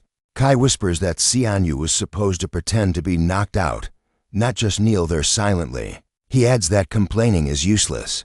He decides to be generous and give the kid one more chance to act the part. Xianyu cuts him off mid-sentence. Kai's eyes widen as Xianyu stands up, mocking him for trying to win a debate instead of a fight. Kai growls, promising a taste of true pain to make the knockout look real. Kai explodes forward with a devastating high kick aimed at the head, but Xianyu weaves underneath, striking his opponent's supporting leg with surgical precision. The entire arena gasps. The audience is stunned into silence by the sudden counterattack.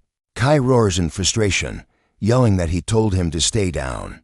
He rushes in blindly, throwing a wild punch. The young man leans back, dodging the blow by a hair's breadth. Kai is shocked by the impossible angle of his evasion.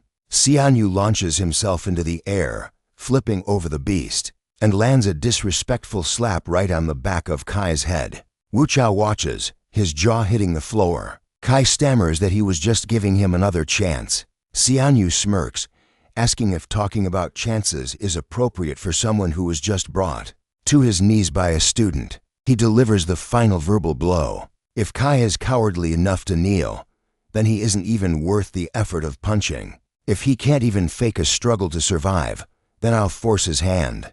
Kai decides that mercy is no longer an option. His grip tightens like a vice on Xianyu's shoulders. Kai intends to terrorize the boy into submission, but the young man freezes, paralyzed by the overwhelming pressure. Let's see you handle 50%, Kai roars. With brutal speed, he drives his forehead straight into Xianyu's skull, a devastating headbutt meant to shatter his resolve. Pain explodes in Kai's own head. Did I use too much force? But before he can recover, a shadow snaps upward. A foot smashes directly into his chin. Xianyu rides the momentum, driving his heel into Kai's face with precision. The impact forces the veteran fighter to stagger back as Xianyu lands nimbly on his feet. Kai's eyes widen. How is the kid still standing after that headbutt? Xianyu stumbles slightly, shaking his head. Damn, he mutters, everything's still spinning. Kai launches a ferocious punch. He misses by a hair, but the sheer wind pressure tears Xianyu's shirt apart. From the sidelines, Mr. Kang gasps, impossible, his fist only grazed him. How did the fabric shred like that? It's not over, Minho Kim warns darkly. Kai slams a crushing elbow into Xianyu's spine, then raises a fist for a lethal finishing blow. Stop, Mr. Kang screams in terror, you'll kill him. Xianyu collapses, and Kai looms over him like a grim reaper. This is insanity, Mr. Kang cries, but Minho Kim narrows his eyes, whispering, no. The situation defies all logic. The older man freezes, confused. What exactly is that boy, Minho wonders. In the ring, Kai stares down at the prone body, a strange unease settling in his gut. Something isn't right. Realization strikes Kai, right before the elbow connected. Xianyu slammed his own forehead into the ground. Was it a calculated move to disperse the impact? No. Kai thinks. He was just flailing in fear. Still, to take that impact. Does the kid think his skull is made of steel? Suddenly, movement stirs from the floor. Xianyu is rising. Kai steps back in disbelief. He's getting up already. Without performance enhancers, Mr. Kang watches, his jaw dropping as the impossible unfolds before his eyes. That is no ordinary child, Minho states coldly. He isn't someone we can simply dismiss. There is something about him, something that sends shivers down my spine. Inside the ring, Xianyu Kang shifts into his fighting stance, eyes burning with focus. Stop forcing it, Kai scoffs. If you had just stayed down, I would have spared you. But the young man cuts him off sharp. You're mumbling again. Let's see if your fists are as heavy as your mouth. Kai's expression hardens. To break this kid's spirit, he needs to prove that resistance is utterly futile. He decides to crush the boy's hope completely. Kai spreads his arms wide, leaving his chest defenseless. Fine then, do your worst. I won't even block. The boy's arrogance ignites a spark of irritation in Kai. He had sacrificed everything, risking his very life to ascend the throne of the greatest combat fighter. The ring was too small. He crushed every champion he faced, but victory wasn't enough. To forge himself into a true god of war, he needed the stench of death. He needed to survive true killing intent. So he hunted down ruthless criminals and gang enforcers, turning bloody street brawls into his personal training ground to reach the pinnacle of power. Why would he fear a mere child? Kai gestures arrogantly. Come on, strike me. You won't even leave a scratch. Bam, Xianyu drives a fist into Kai's steel-hard abs. The spectators lean in, holding their breath. Kai catches the fist, sneering. Pathetic, no damn. His expression fractures. Pain, Xianyu smirks. Let me try that again. Before Kai can react, Xianyu buries a punch deep into his solar plexus. The breath leaves Kai's body. He stands stunned, his mind unable to process the force behind that blow. Xianyu follows up with a lightning-fast high kick. Instinct takes over, and Kai raises an arm to block just in time. Annoyance flares into rage. He winds up a counter, and Seonu senses the shift instantly. Dodge.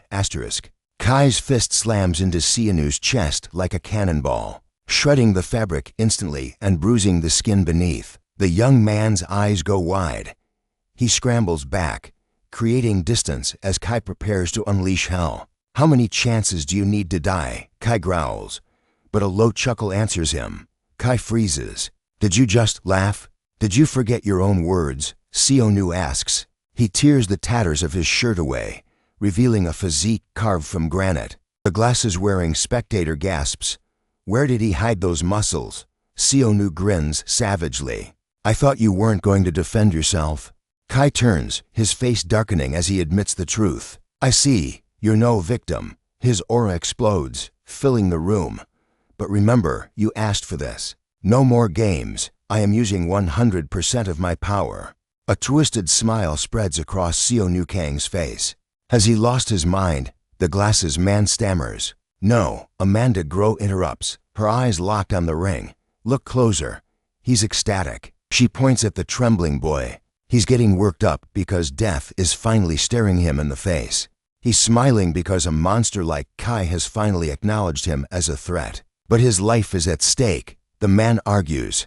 "I know the feeling," Amanda whispers, a nostalgic fire in her eyes. "They always underestimated me because I was a woman. But the moment they got serious, the moment they tried to kill me, my heart would pound like a war drum." He tells her to calm the fire in her heart, asking why a twisted grin is spreading across her face. 2. Minho Kim steps into the conversation, admitting he knows that addictive rush of excitement all too well. He recalls the days when the world looked down on him as nothing but a weakling. Back then, the only spark of life he felt was dodging their clumsy strikes and landing a clean, devastating counter. Minho Kim smiles, remembering the sheer shock on their faces when they finally realized they were standing before a true predator. The man in glasses adjusts his frames, finally understanding the aura in the room. He concludes that Seonu possesses the indomitable heart of a fighter.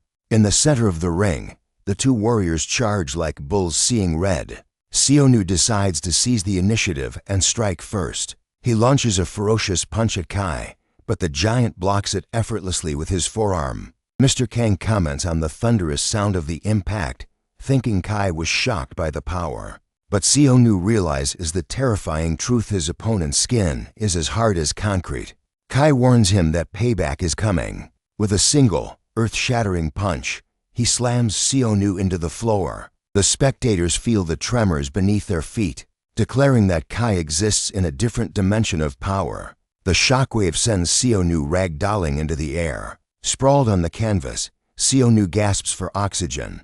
The man in glasses thinks he rolled with the punch, but Minho Kim corrects him grimly. He didn't dodge it completely. A fresh wound tears open across Seonu's back. An unfamiliar, burning sensation floods his nervous system. Seonu questions his own trembling hands. Is this fear? He glares daggers at his opponent, refusing to believe he is afraid of a mere man.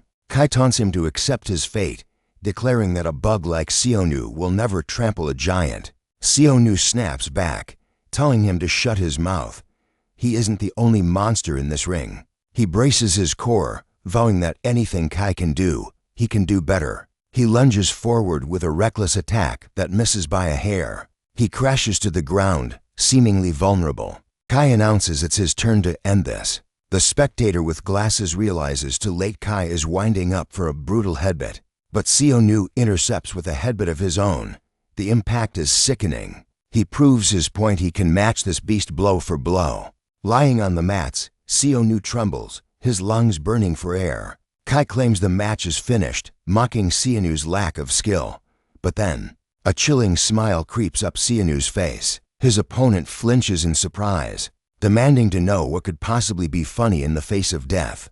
Kai steps closer, promising to put him out of his misery. The man in glasses notices steam rising from the boy's body. Seonu's blood and sweat are literally evaporating from the heat. Seonu confesses he always hated violence. Being dragged into endless brawls made him feel like an inhuman beast. But now, He wonders if the madness of the arena has infected him, because he physically cannot stop smiling. He admits he can no longer suppress the primal urge to crush this guy. As Kai lunges, Seonu leaps into the air and drills a kick into his face. Defying gravity, he grabs his opponent's head in midair. Kai's eyes go wide. The boy is too fast. Seonu delivers a catastrophic headbutt while airborne. Using the momentum, he spins Kai around and hurls him violently against the cage wall. Kai watches Seonu recover, realizing this kid is no longer human. The young monster leaps again, smashing Kai's skull against the steel structure. He locks him in a grip and whispers, "Got you." Seonu drives a piston-like punch straight into his opponent's face. He follows up with a machine gun flurry of body blows. A final, devastating strike sends Kai flying backward across the ring. He wonders what kind of combat stimulant the kid is on. He questions if this demon ever runs out of stamina as Seonu charges again. Kai manages to land a desperate defensive kick. He loses his balance, and Kai attempts a second kick but whiffs. Seonu capitalizes, planting to precision punches squarely on his nose. Kai is stunned, his vision swimming. Seonu connects with a savage uppercut to the chin. The entire arena falls into a deathly silence. Kai stands motionless, a statue of defeat. "Mr. Kang asks if the bleeding has killed him, but Amanda Groh notices the horrifying truth. That blood doesn't belong to Kai. She reveals the grim reality: the blood is pouring from Seonu's shattered fists. The young fighter feels drunk on adrenaline, even as his body screams that it is tearing apart from the inside out. Sun Yunsha wonders how Kai is still standing after that barrage. The man in sunglasses explains the nightmare scenario.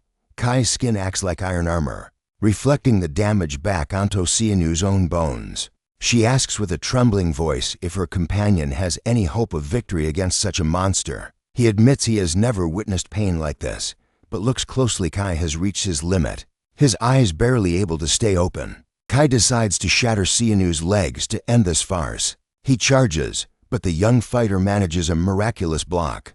Kai can't comprehend how the kid still has reaction time. Seonu lands another punch to the face, his own knuckles splitting open on impact. Seeing the resolve in his eyes, Kai decides to fight until one of them is reduced to meat.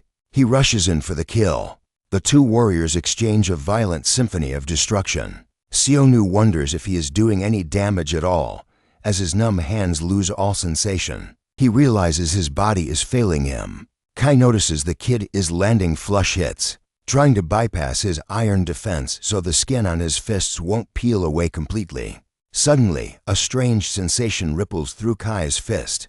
Without understanding why, his punches are losing power. He decides to stop playing games. Kai spots a fatal opening in Seonu's guard and unleashes a secret technique he has honed for over 10 years. He coils his strength for a devastating low kick. The blow connects squarely with Seonu's leg, the impact echoing through the ring. Kai follows up instantly, screaming that his opponent is finished. But Seonu doesn't flinch. He raises his shin to intercept the strike. The man with glasses freezes in horror. He realizes the counter came too late to stop the momentum. Kai's leg collides with the shin guard and shatters on impact. A sickening crunch tells the audience everything. The bone is pulverized.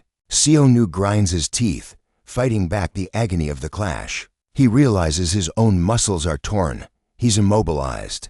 Kai, fueled by adrenaline, moves in for the kill. Kai roars that it's over, launching a final strike, but his leg stops in midair, refusing to obey. Confusion washes over his face. He collapses to his knees, wondering if this is a nightmare. The crowd watches in stunned silence as the favorite falls. Seonu stands like a statue over Kai's broken form. Acha turns to his assistant, demanding an explanation for this upset. Manager Kim reveals the dark truth. The skin-strengthening drug masked the damage, allowing the bones to shatter while the pain was numbed. The drug turned Kai into a glass cannon. Now, his limbs are nothing but a collection of fractures. The drone descends, declaring Kai unable to combat. It announces Seonu as the victor, and a roar of primal triumph rips from his throat. The man with glasses grips his head in despair. He stares at Seonu, terrified by a fighter who refuses to fall like a relentless zombie. Manager Kim narrows his eyes at the arena. He suspects the boy, Seonu, is hiding a power they haven't accounted for. Collapsed on the floor, Seonu whispers a prayer for his mother to hold on. Elsewhere, a bandaged figure questions if the boy is truly clean of enhancements. An assistant confirms the records are negative. He assures the boss that Seonu will undergo a rigorous examination after this round. The bandaged figure decides to dig deeper. If the boy won't talk, they will squeeze the truth out of his parents. Meanwhile, a torrential rain batters the city hospital. Inside, Seonu's mother keeps a vigil over her husband, who clings to life on life support. The door creaks open. She turns, expecting a nurse, but the atmosphere in the room shifts instantly. She warns that visiting hours are active, but two menacing suits step from the shadows. Back at the arena, medics rush Seonu away on a stretcher. Acha watches with skepticism. He asks if a broken fighter has any hope of surviving the next brutal round. Manager Kim states the verdict waits for the medical exam. He reveals a sinister plan to administer a secret drug test while the boy is unconscious. Acha looks surprised.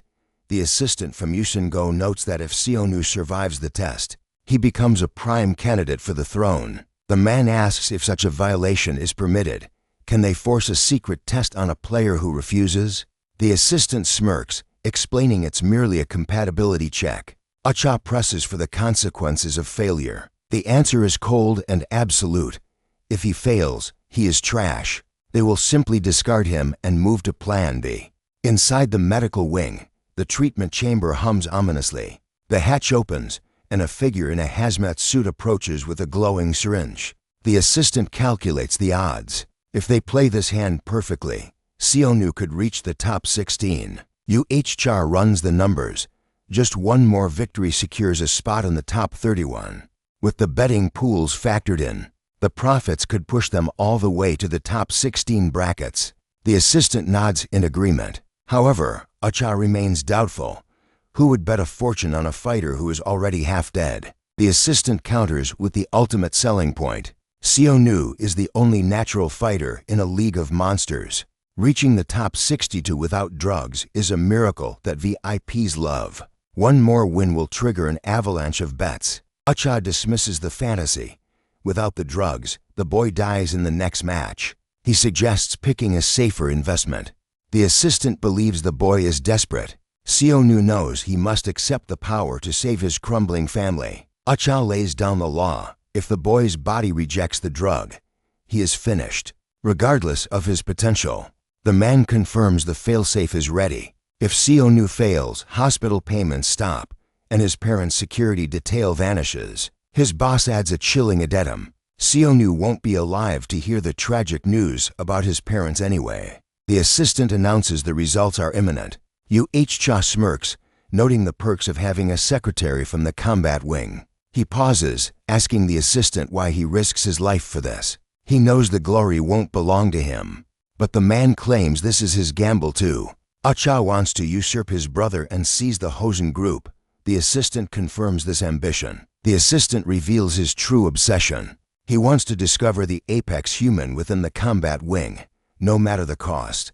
For that discovery, he would burn the world down and sacrifice anyone who gets in the way. Acha sighs, admitting he admires that kind of madness. An agent bursts into the room. It is time to move. The assistant demands the drug test report immediately. The agent hesitates, delivering shocking news. The boy had no reaction. The assistant freezes, connecting the dots. The drugs don't work on Seonu. He is something else entirely. Yuncha's rage boils over like a volcano. He immediately orders his subordinates to erase every trace of evidence, starting by cutting off all financial support to the boy's parents. But then, a darker thought crosses his mind. Why complicate things? It would be cleaner to just eliminate them entirely. Meanwhile, deep within the sterile silence of the recovery ward, Xianwu lies unconscious inside the high-tech healing chamber. In the combat wing's grand lobby, the air is thick with tension. Dozens of fighters have assembled. Minho Kim scans the crowd, realizing the 60 victors have already been chosen since they were all summoned here. The man with glasses pushes up his frames, noting Xianwu's absence. He sharply deduces the young rookie is likely still stuck in the infirmary, recovering from his injuries. Probably for the best, Manhwa muses. The real hell only begins once everyone is at 100%. He figures Sian-woo needs the rest, but his train of thought is derailed by Amanda, who is casually stretching nearby as if she owns the place. She doesn't even look up. He looked exhausted from the very start. She remarks with ice-cold indifference. Manhwa Kim frowns. Usually, these brutal fights leave bodies broken. Just look at the state of him and Sian-woo. But he realizes something terrifying. Both Amanda and the bespectacled man reach the top 62 without a single scratch on them. He turns his gaze to the man with glasses, specifically eyeing his right arm with suspicion. That limb is a monster. The man simply smiles, feigning innocence. To be honest, I didn't even know my body could transform like that until today. Then there is Amanda. Her opponent made the fatal mistake of chivalry, refusing to use his arms against a woman. He paid for that arrogance by getting knocked out cold with a single, devastating strike. Manhwa saw the hit, yet he didn't see it. The takedown was so blindingly fast that the mechanics of her victory remain a total mystery to him. Unable to contain his burning curiosity, Manhwa Kim asks the question on everyone's mind. Can you tell me exactly how you did it? She turns, her eyes sharp as daggers. Why would I reveal my hand? Amanda counters. For all I know, you might be my next target in the arena. Suddenly, Mainan barges in, offended he was left out of the huddle. He puffs out his chest, bragging to the group that he was the very first warrior to secure a victory. A booming voice cuts through the chatter, congratulating the fighters for surviving the carnage to reach the top 62. The announcer reveals the stakes. Defeat just one more opponent, and they earn a shot at skipping the line straight to the elite top 16. Once the field is whittled down to 31, rankings will be decided by the betting amounts. Survive the round of 16, and 5% of those massive wagers is theirs to keep as prize money. Roars of excitement erupt from the fighters. The promise of unimaginable wealth ignites a greedy fire in the crowd. Risk your lives, the voice urges. Show the VIPs your true power. Ignore the pain. The screen flickers. The deadly matchups for the next round are about to be unveiled. Meanwhile, at the Hosen Group headquarters, the shadows are moving. A serious conversation is underway. Yoon-cha demands options. Can we secure other pawns besides Sian-woo? Yu Sen-go's assistant nods confidently. We can. He slides a tablet forward, displaying a fighter with a vicious aura. This is the perfect candidate. Yoon-cha narrows his eyes. Who is it? The assistant smirks. Sian-woo's next opponent, Ryo-icha. Back in the recovery room, Sian-woo jolts awake. He stumbles out of the chamber, screaming for his mother, cold sweat drenching his body. It wasn't a nightmare. The conversation he overheard while semi-conscious was real. A figure in a hazmat suit confirms his worst fear: if the drugs don't trigger a reaction. The order to liquidate his parents stands. Sian-woo's heart pounds against his ribs. He has to escape this hellhole immediately. In the combat wing director's office, a doctor rushes in for an emergency briefing. The director taps his desk, demanding the results of Sian-woo's medical evaluation. The doctor's expression is grave, yet fascinated. There is something unique about him. The boy possesses a trait our drugs cannot replicate, he explains. Sian-woo's bone density is 10 times that of a normal human. The director is stunned, but the doctor isn't finished. That is not all, sir. There's more. His recovery speed defies logic. The doctor stammers, pulling up the data charts. It is not just healing. It is actual biological regeneration. The director's eyes go wide. This revelation changes everything. He could be the key to the immortality serum we have been chasing, the doctor urges. Realizing the boy's immense value, the director barks, have his parents been secured? The doctor flinches. I apologize, sir. The director's voice drops to a lethal growl. Explain yourself. When our team arrived at the target location, the doctor trembles. Someone had already taken them. In the sealed room, Sian-woo sits up, frantic. If he doesn't move now, something terrible will happen to his parents. But panic sets in. The room is a steel coffin. Not even a ventilation shaft offers a way out. Gritting his teeth, he claws at the heavy door, desperate for any weakness. Suddenly, he freezes someone as entering the room. A stunning young woman steps inside. "Nice to finally see you up close, Sun Young Choppers." Sianwoo glares, his fists clenching. "Get out of my way. I wouldn't go looking for your parents if I were you," she warns, her voice velvet smooth. Sianwoo stops dead. "Don't worry. I'm taking very good care of them." Back in the high-rise, Yuncha's composure cracks. "What? Do you mean someone beat us to the parents?" "Vanished without a trace, sir," the assistant reports, wiping sweat from his brow. "We suspect the combat wing interfered." Yuncha scoffs. "The combat wing, ruthless scavengers. They always move fast to scrub any potential liabilities." A cruel smile returns to his face. "Well, that saves us the trouble of dirtying our own hands. Fate seems to be smiling on us today." He turns back to the window. "Now, have you made contact with the next fighter?" "Yes, sir," the assistant assures him. "In the combat wing, VVIPs hold the leash. They can summon fighters directly to their private suites. We have full access." The assistant trembled, asking if he truly intended to let them walk straight into the jaws of those monsters, but Yucha merely smirked. He confirmed the order with cold indifference, though a guard warned that wandering the wing was a death sentence. Safety was a luxury existing only inside the VVIP room.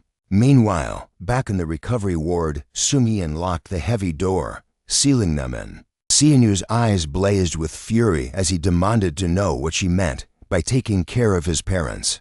Sung-Yin hissed, commanding him to lower his voice if he wanted them to survive. She stated flatly that fleeing now was futile. Sianu knocked her hand away, his patience snapping as he demanded the truth behind her cryptic warnings. Sung-Yin revealed the chilling reality. The Hosen group was erasing all evidence linking them to Yucha, and erasing Sianu's parents was the first move on the board. To make matters worse, she added that the loan sharks he had pulverized were also hunting him down. Like bloodhounds, she explained she had come alone to broker a deal in private, claiming her only desire was to keep his parents breathing. Sianu narrowed his eyes, asking who she really was and what she wanted. Sung-Yin introduced herself with an air of authority, stating she required only one thing. She pointed a finger directly at his chest, declaring that she needed him, leaving Sianu stunned. He asked what nonsense she was spouting. Sung-Yin dropped the bombshell. She was one of the 16 VVIPs, and she needed a gladiator to bet her fortune on. She clarified that despite her youth, she had been a major stakeholder and owner within the massive Hosen group until very recently. To put it in terms he could understand, she revealed her true identity as the half-sister of his former employer, daughter of the enemy. She admitted she was ousted from the group due to Yucha's schemes, but since her private businesses were thriving and she planned to leave anyway, the exile didn't sting. However, Sung-Yin's expression darkened as she revealed that she refused to let her ambition blinded brothers burn her father's legacy to the ground. Sianu, confused, asked what corporate wars had to do with his innocent parents. She explained simply, the siblings were locked in a constant shadow war of espionage, and she had been keeping a hawk-like watch on her second brother. When she witnessed Yucha going to extreme lengths just to recruit a nobody like Sianu, she investigated his parents to uncover the reason. Sung-Yin realized Sianu was a hidden gem, far surpassing her expectations, and concluded she couldn't let her brother monopolize his extraordinary genetic potential. Sianu recoiled, questioning why she was suddenly talking about his genetics.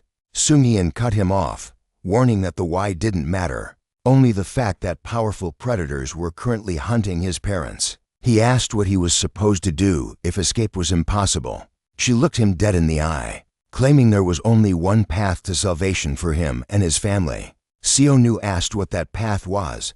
Sung-Yin's answer was simple and brutal.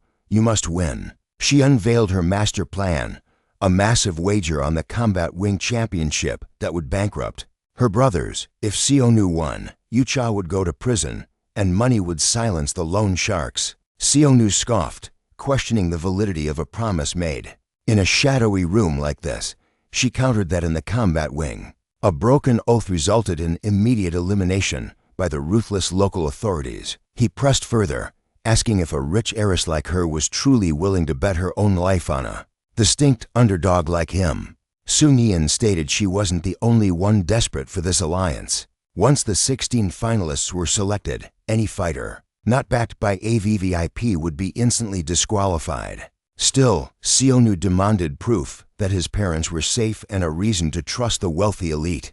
She replied that in this fortress of violence, cell phones and digital devices were strictly prohibited. Because of the blackout, she couldn't show him live footage, but she insisted he should trust the one person who shared his family's deepest secrets. She dropped the final lure, revealing she knew the hidden truth of his parents' past and the origin of the terrifying power in his blood. Seonu slammed his hand against the wall, demanding she tell him the truth right now. Suddenly, the door hissed open. Sung Yin reminded him that she was guarding his parents with her life as collateral, so he had no reason to run. A surveillance drone buzzed into the room, signaling their time was up. She offered one last reassurance, telling him to clear his mind of worry. As she turned to leave, Sung Yin commanded him to simply survive and win by her side. Meanwhile, deep in Dorm 10 of the combat wing, the other fighters gathered like wolves, one noting that the prize money had skyrocketed. Glancing at the massive ranking screen, he wondered aloud how a monster like Seonu was sitting in dead last. A younger fighter explained the obvious. Seonu had been dragged to the recovery room, and nobody was foolish enough to bet on a broken horse.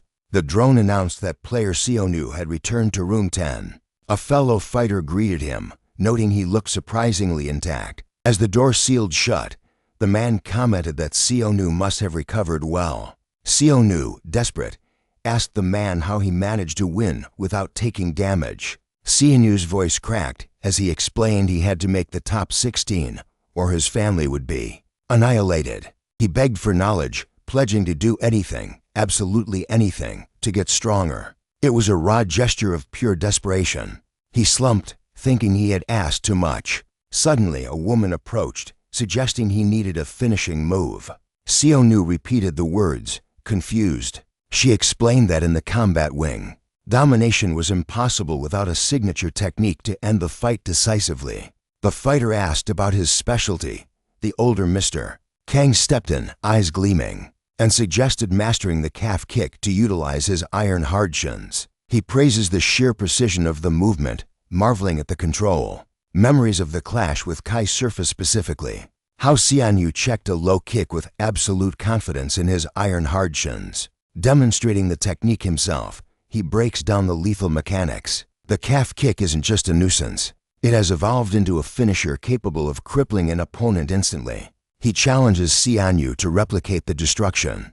Seonu unleashes the kick, the impact echoing with terrifying force. The mentor is stunned, immediately acknowledging that Seonu possesses a terrifying natural talent. Suddenly, the ceiling shudders with a thunderous boom, interrupting their training. The veteran fighter glares upward.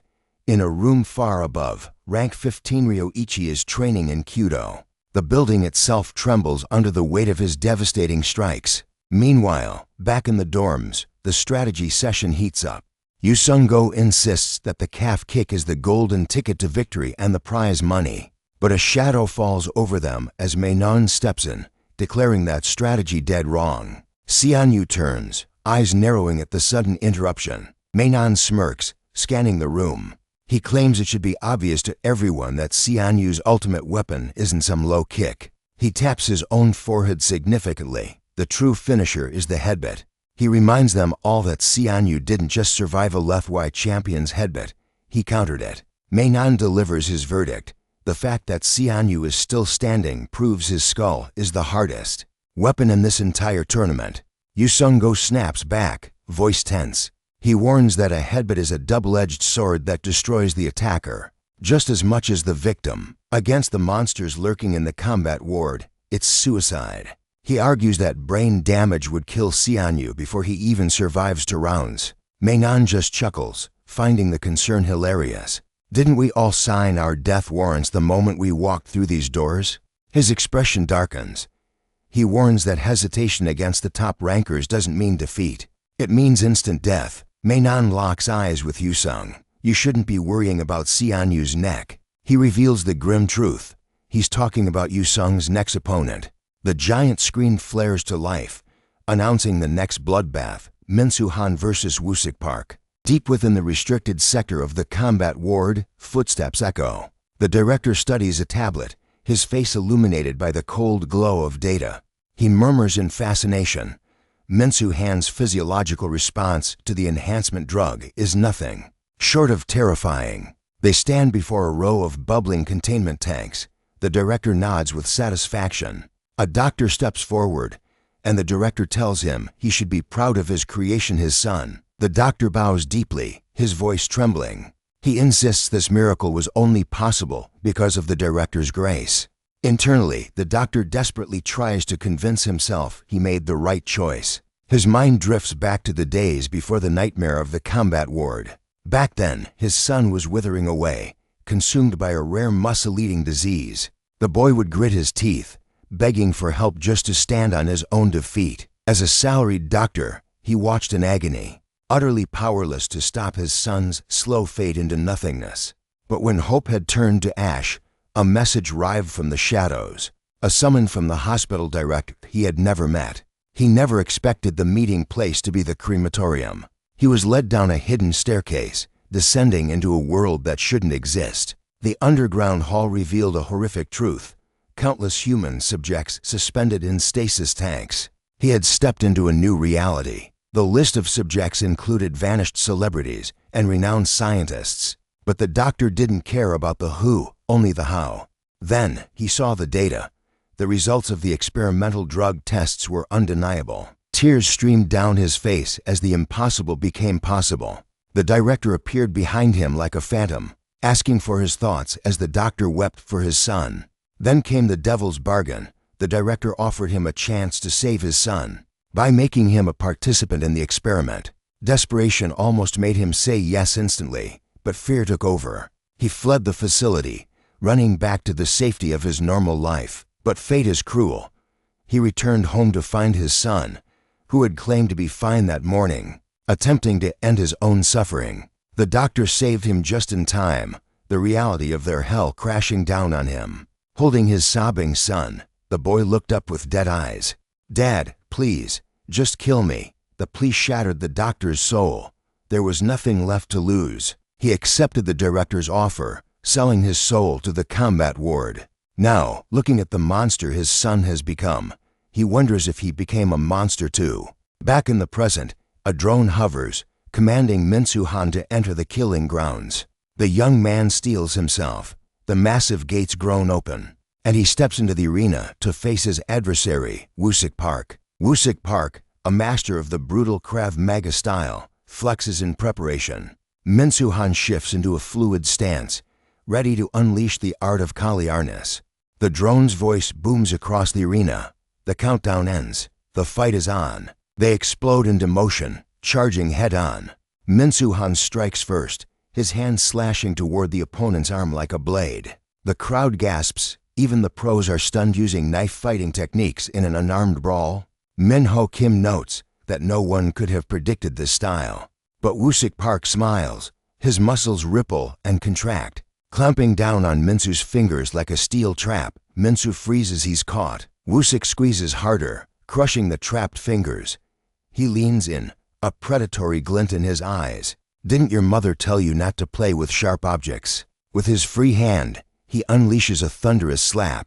It barely misses Min Soo's face, the sheer wind pressure signaling danger. Min Soo Han frowns, baffled by the old man's tenacity. Woo-sik Park, however, smiles. He praises the younger fighter's skill, promising to return the favor with interest. Woo-sik declares he's switching to his specialty, lethal knife fighting techniques. High above in the VIP box, Yua watches in disbelief. Who's this unknown challenger holding his own against the 9th-ranked monster, Min Soo? His assistant pulls up the file. Woo-sik isn't just a nobody. He's a former elite bodyguard. His weapon of choice, the brutal art of Krav Maga. Acha tilts her head, unfamiliar with the term. Krav Maga. What kind of style is that? The explanation is chilling. Developed by Israeli forces to protect civilians, it's not a sport. It's a survival system designed for real-world chaos, stripping martial arts down to their most lethal essentials. He adds the crucial detail: in close quarters combat, where there are no rules, Krav Maga is the absolute king. Acha scoffs. If it's designed for protection, surely the offensive power is lacking? In her eyes, that makes him weak, a shield with no spear. The assistant shakes his head grimly. He poses a terrifying question. What if the most effective way to protect someone is to completely eliminate the threat? In the arena, Yusik closes the distance. Minsu watches the incoming strike with bored eyes. To him, the old man moves in slow motion. Yusik's fist tears through empty air. Minsu weaves effortlessly, mocking his challenger. Is that it? You're too slow, old man. Yusik attempts a desperate block, but Minsu is faster. His fingers strike like vipers, piercing straight into the veteran's temple. Adrenaline surging, Yusik swings wildly to create space. Minsu dances back, only to lunge forward again. The predator has smelled blood. Minsu laughs, pointing out Yusik's broken stance. Useless, you can barely stand. Ignoring the pain, Yusik uses one arm to launch himself off the floor, roaring his defiance. He hurtles toward his enemy like a human cannonball. But Minsu intercepts him mid-air, slamming him into the concrete with bone-shattering force. Yusik absorbs the damage and keeps going. He drives Minsu into the wall, raining down blows. But Minsu just grins through the assault. I told you, it's useless. Yusik is forced back, gasping. Minsu seizes the opening. Bam, bam. To precise strikes target the vital points on Yusik's chest. Impressive durability, Minsu sneers. But for how long? He unleashes a torrential barrage, his fists turning into a blur of destruction against Yusik's torso. Yusik grits his teeth, his defense crumbling. The speed, it's overwhelming. He can't keep up. Minsu circles around and delivers a devastating hammer blow to the spine. The sound of impact echoes, leaving the spectators in stunned silence. Minho Kim watches in horror. Is this the true power of a rank 9?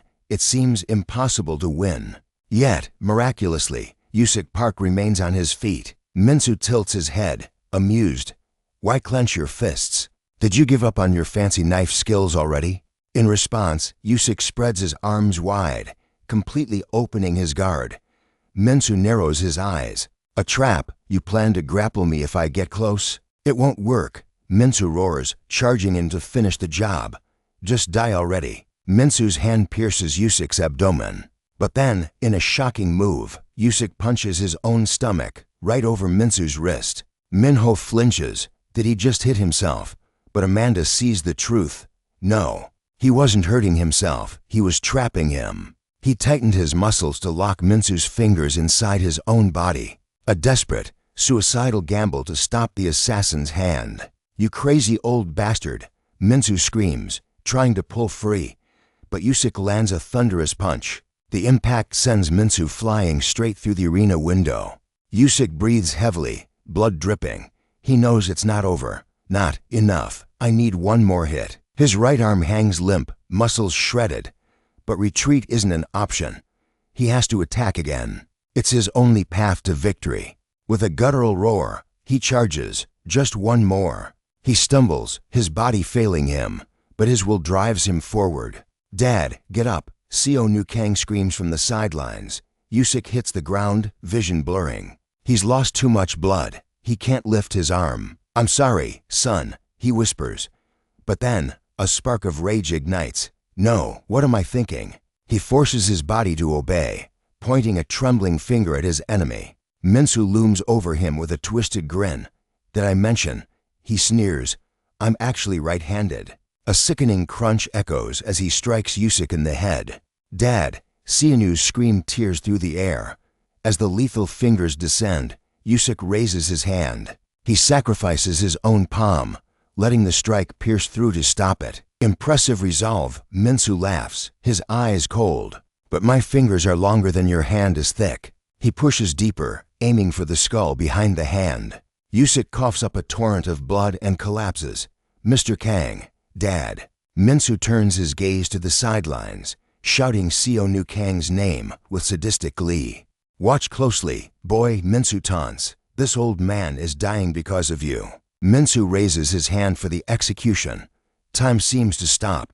A memory surfaces Yusik holding a young Seonu. "I need to rest," the father had said. "Just a little longer," the son had pleaded. Regret floods Yusik's fading mind. "If I had just spent more time with him, would we have ended up differently?" Tears streamed down Seonu's face. He finally understands the bond they missed, the closeness they never had. Is it too late? In the realm of the subconscious, Yusik's voice rings clear. A father never leaves his son behind. "I will not die here, but reality is cruel." The drone hovers overhead, its mechanical voice sealing their fate. Match concluded. Winner, Minsu Han. Minsu steps onto Yusik's unconscious head, laughing maniacally. "This place is paradise." Enraged, Seonu leaps from the stands, charging straight at the monster. He lands in the arena, facing down the rancor. The drones swarm, but they don't fire. From the shadows, Minho Kim notices the anomaly. The system. Why aren't they shooting him? He gambled on a technicality. The security drones wouldn't open fire unless a full-blown lethal. Conflict erupted. The tension was suffocating as the two rivals locked eyes. Seonu Kang roared, demanding the bastard remove his filthy foot, but Minsu only sneered, daring him to come make him. Seonu didn't hesitate. He launched himself forward, screaming his demand again. But Minho Kim intercepted, desperate to prevent a massacre. Mainan locked his arms around Seonu from behind, struggling to hold back the raging bull. Seonu thrashed wildly, shouting for his teammate to let go. Mainan pleaded with him through gritted teeth, telling him to survive long enough to use the secret techniques they had trained for. But as Seonu continued to fight the hold, Minho Kim stepped in with a precise, heavy blow. Mainan whispered that a nap was for the best, watching as the fight drained out of their leader. Seonu's consciousness began to crumble. As the world went dark, one name escaped his lips, Yusik. Suddenly, memory overtook reality. He saw Yusik asking a heavy favor, worried about who would protect his son if he fell. In the flashback, Seonu smiled, hoping to become close friends with the boy to keep him on the straight and narrow path. Yusik had chuckled, replying that such a bond should be obvious. Seonu added that he still had mountains to learn from the old master, so it only made sense to be close to his family. It was his way of honoring the mentorship. Yusik had grabbed him in a playful headlock, laughing and calling him a cheeky punk for trying to score points even after their training was done. Snap back to the brutal present. Chill Han's boot ground Yusik Park's face into the dirt while Seonu, Minho, and Mainan lay scattered and unconscious around them. Chill Han surveyed the carnage with cold indifference, commenting on their pathetic state. Amanda arrived, her voice cutting through the tension. She told him to get lost if he had already gotten the attention he craved from Seonu, mocking his obsession. Chill Han's eyes flashed with murder as he asked if she had a death wish, but Amanda didn't flinch, daring him to strike and let the security drones turn him into Swiss cheese. She added darkly that she could simply beat him to death herself. Chill Han finally lifted his foot off Yusik, promising that her time would come and vowing to kill them all eventually. With a final glare, he turned and stalked away toward the exit. Amanda rushed to Yusik's side, shaking him frantically. "He's alive," she shouted, signaling the medical team to hustle. She examined his injuries, realizing a miracle had occurred. She stared at his left hand, certain it had been the shield that saved his life. He had managed to divert the fatal strike just inches from his heart. The medical team scrambled, rushing the battered fighter onto a stretcher. High above in the VIP box, Yunsha's assistant gasped in horror, calling Minsu a complete monster. Yunsha couldn't comprehend how mere fingers could become such deadly weapons. The assistant explained the terrifying truth. Minsu's doping wasn't standard. While most drugs pumped up muscle size, his formula was unique. In Minsu's case, the chemical cocktail drastically reinforced the tendons, ligaments, and connective tissues around the bone. He concluded that, in a real fight to the death, this dense reinforcement was far more lethal than even Seonu's enhanced skeleton. Yunsha demanded they recruit him immediately, but the assistant shook his head. Minsu was the director's personal war dog, making him impossible to poach.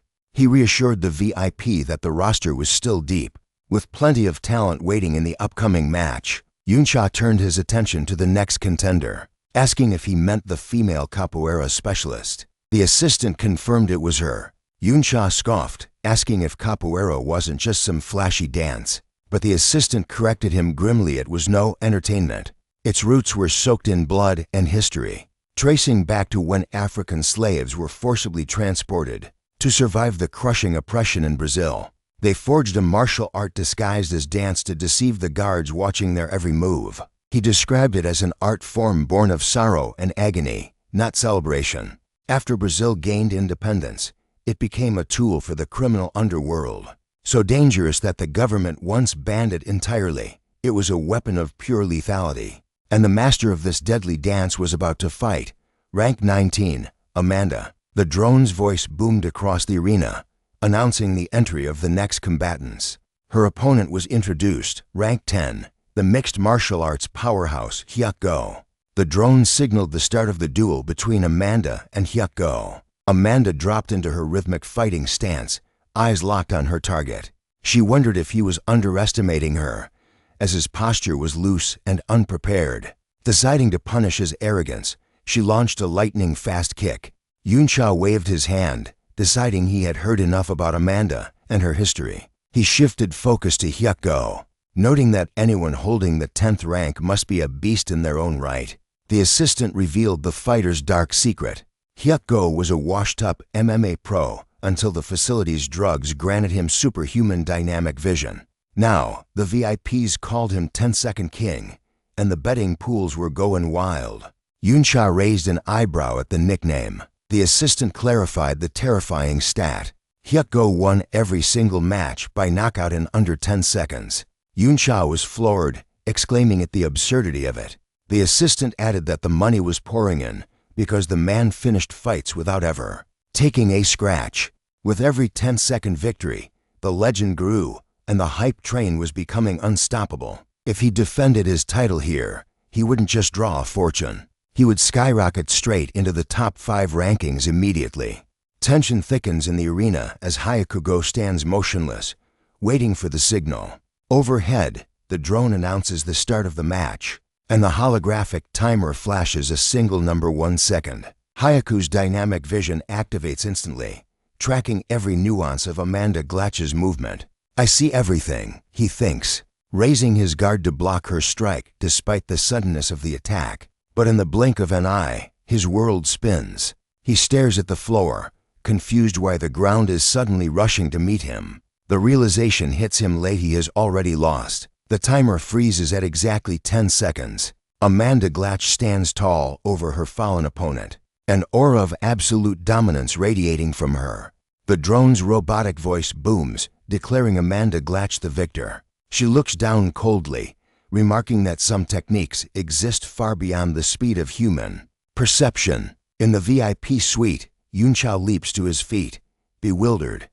What just happened? His assistant adjusts his glasses, explaining the fatal error. Hyuk-go thought blocking 1 kick gave him an opening to counter. Yunsha frowns, still confused. Isn't that the basics of combat? You block, then you strike back. That is how a fight works. Precisely, the assistant replies smoothly. That is exactly what Hyuk-go believed as well, and that assumption was his undoing. He begins to break down the mechanics. A knockout kick typically requires torque. You compress energy on one side, winding up like a spring, before releasing that explosive force toward the target. If the initial strike fails, the attacker lacks the time to regenerate that kinetic energy. The follow-up is usually weak, especially when airborne with no leverage. Without the ground to push off against, there's no fulcrum, no way to compress and store power for a second fatal blow. Yunsha points at the screen. But wasn't that Amanda's exact situation? Both her feet were off the ground, and her first kick missed the mark. Correct, the assistant nods. That is precisely why Hyuk-go dropped his guard to attack. Immediately, he thought she was vulnerable. However, there is one critical factor Hyuk-go overlooked about Amanda Glatch. Yunsha leans in, his interest piqued. And what is that? Capoeira masters use their entire body's arms and legs as living levers, the assistant explains. Furthermore, the enhancement drug Amanda took didn't increase her size, but drastically altered her muscle density. This modification allows her to generate devastating power and blinding speed from any position. even in mid-air. Because of this anomaly, standard physics do not apply to her. There is simply no telling what her true limits are. Yunsha smirks, impressed. It seems there are still some diamonds in the rough. But the assistant shakes his head. I must warn you, sir. Arranging a meeting with her just became nearly impossible. Why? Yunsha demands. Because she annihilated Hayakugo in mere seconds, the assistant replies. She has effectively inherited his title and status. The tides have turned. All the VVIPs and the massive bets placed on Hayaku will now flood toward her. She is the new favorite. Yunsha scoffs, glancing at his aide. Are you saying you can't handle a little competition? There is no need to rush, the assistant assures him calmly. The tournament is full of monsters. Speaking of which, the next contender is a rank 4 fighter. This next match will be a spectacle, the assistant adds. The fighter has no choice but to unleash everything he has just to survive. Meanwhile, in the waiting room, Minho Kim speaks up. Finally awake, I see. Xian Wukang jolts awake, jumping to his feet in a panic. What's going on? Disoriented, Xian Wu looks around. Why am I here? He frantically asks for Wusik, but his voice catches in his throat as memories flood back. Wait, what happened? Amanda Glatch leans against the doorframe, her presence imposing. You're alive, Minho notes dryly. Is he done panicking? She asks. I could feel him breathing, so I knew he wasn't dead. She turns her gaze to Minho. Your match is coming up. Shouldn't you be warming up instead of babysitting? I know, Minho replies, his eyes darkening. This opponent. He might be the reason I came to this hellhole. His mind flashes back to a promise made in the shadows. Asterisk, I will help you find the man who murdered your brother in combat. Asterisk. In the memory, Minho questions the informant. How will I recognize him? I don't even know his name. The man's reply is chillingly specific. We know he entered the combat wing, and we know he is a former professional boxer. I will provide more details when I have them, the voice echoes. But rest assured, there aren't many ex-boxers in that wing. The list is short. Back in the arena, the spotlight hits the 16th ranked fighter, Wan Wu Choi, a boxing specialist, up in the VIP booth. The assistant shifts focus to the man currently holding 5th place. Ranked 5th is Lev, the assistant reads from the file, a master of Systema and a former Russian bodyguard. Before that, he served in the elite Spetsnaz special forces. His reputation is bloody.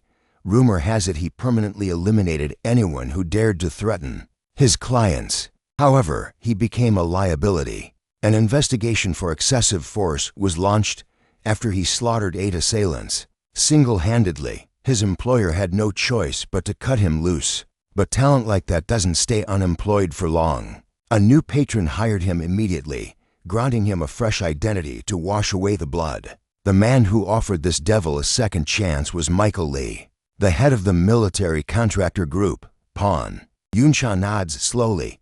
I see. Without a powerful backer like that covering his tracks, a man like him would be rotting in a cell. There is more, the assistant adds. After ingesting the stamina enhancement drug, his physical limits vanished. Infinite endurance combined with lethal skill propelled him straight into the top 5. Moving on to the 4th-ranked fighter, the assistant continues, swiping to the next profile. This one has deep ties to Chairman Sang-Soo Han. Backed by the nation's largest construction conglomerate, we have Kyung Ho Go. He sits at rank 4, a prodigy specializing in combat taekwondo. He grew up idolizing his father, a legendary master of the art. But fate is cruel, and somewhere along the line, he strayed down a much darker path. Yunsha raises an eyebrow, skeptical. Taekwondo? Isn't that just a sport for scoring points in competitions? Does it have any real killing power? Do not underestimate it, the assistant corrects him. I recall a documentary where masters of various martial arts gathered to measure the raw, destructive power of their kicks. The results were terrifying.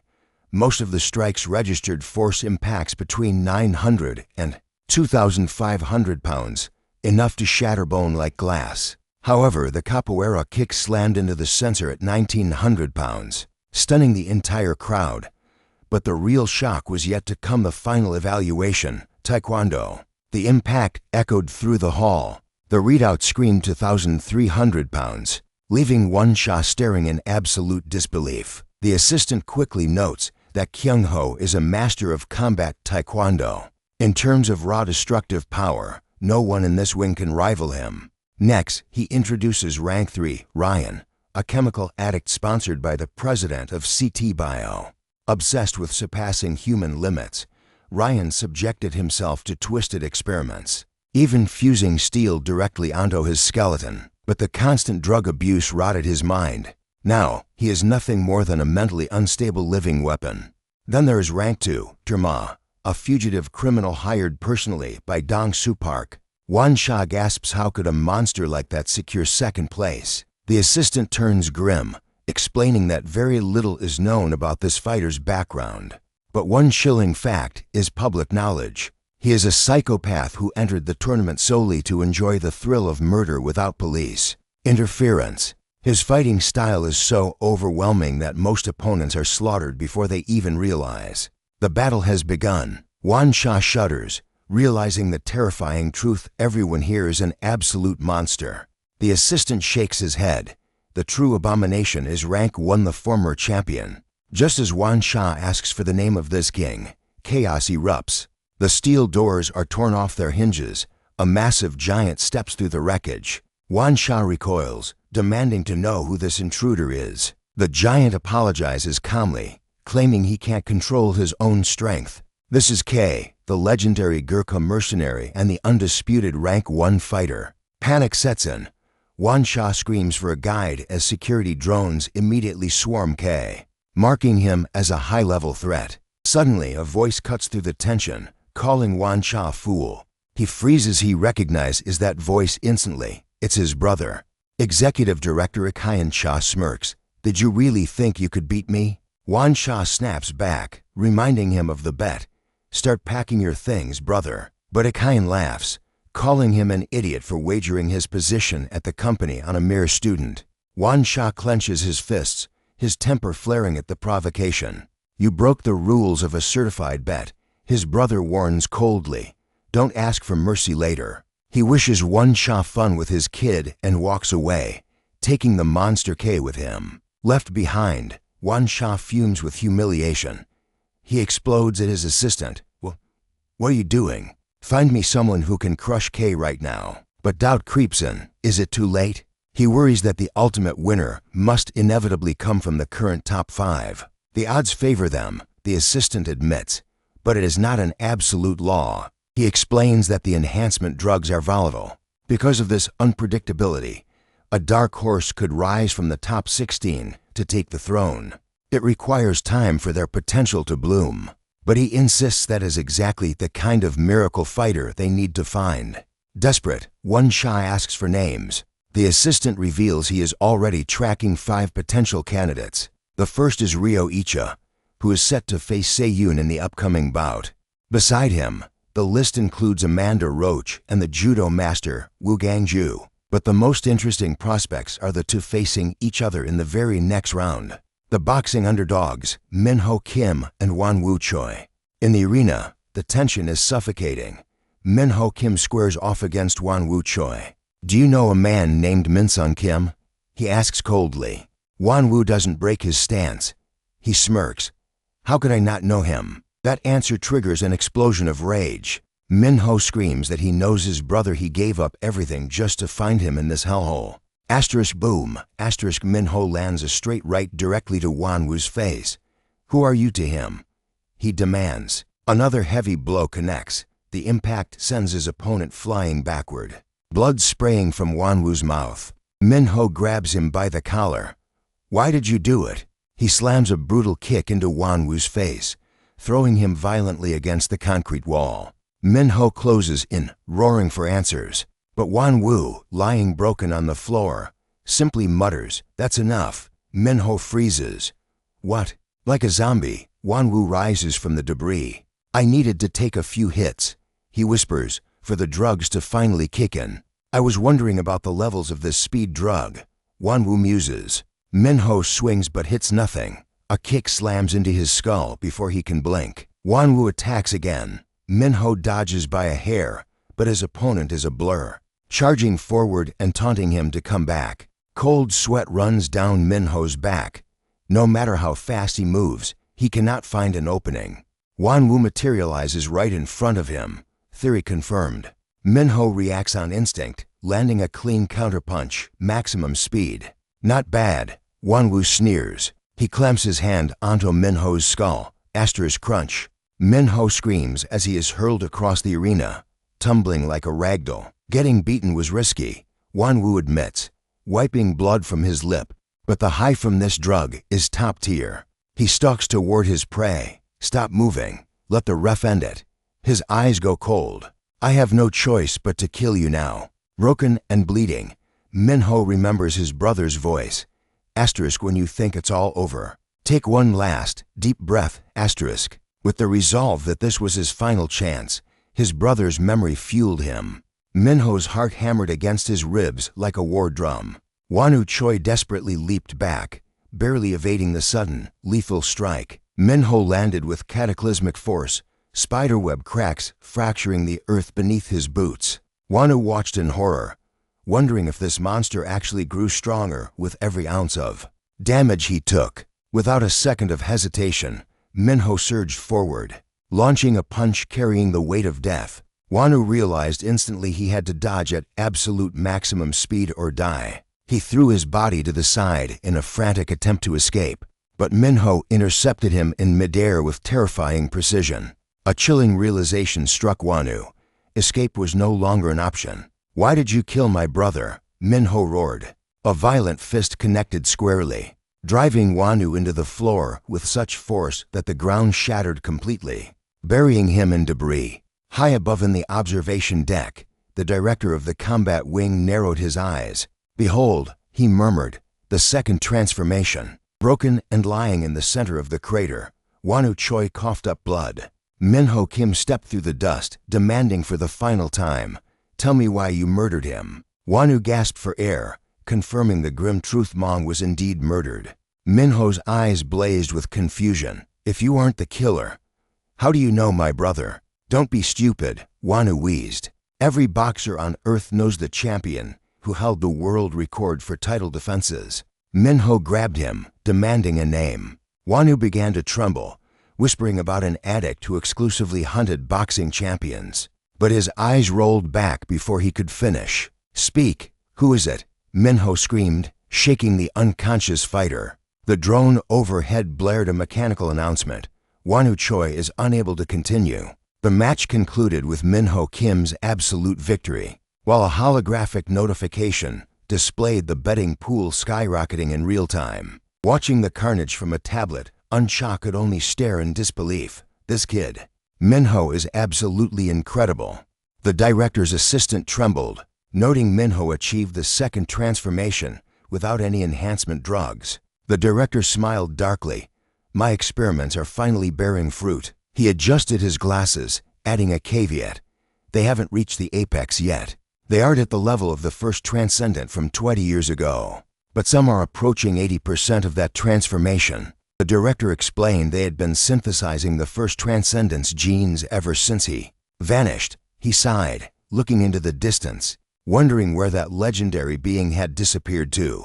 Meanwhile, in the training sector, Seo Nu Kang delivered a thunderous kick to a reinforced door. Sweat poured off Seo Nu Kang as he pushed his body past the breaking point. Further, he gritted out, I need to go further. Mainon approached, watching the self-destructs. Why don't you rest? Are you trying to bring this whole building down? Mainon asked. Keep this pace up, and you'll collapse before the tournament even begins. Seo Nu glared at the weights. I have no choice. I need to be as strong as the monsters lurking in this place. His mind flashed back to Yusik Park's teachings. Muscles pushed to absolute failure recover stronger. But sleep is the catalyst for that evolution. Yusik Park had given him the blueprint: split the day, alternate between death-defying training and deep sleep cycles twice a day. That was the secret formula to becoming strong twice as fast as any normal human. But Yusik had warned him, it required a recovery ability bordering on the supernatural. Back in the present, Seo Nu panted heavily. Twice isn't enough. You're sleeping again, Mainon asked, skeptical. But Seo Nu ignored him, unstrapping the massive weights from his ankles. He slammed a heavier set onto the floor, cracking the tiles. Mainan shouted, exasperated, "I told you to be prepared to die, not to actually kill yourself. You lunatic." Seo Nu ignored the warning and climbed into a high-tech recovery pod. This is round 3, he thought.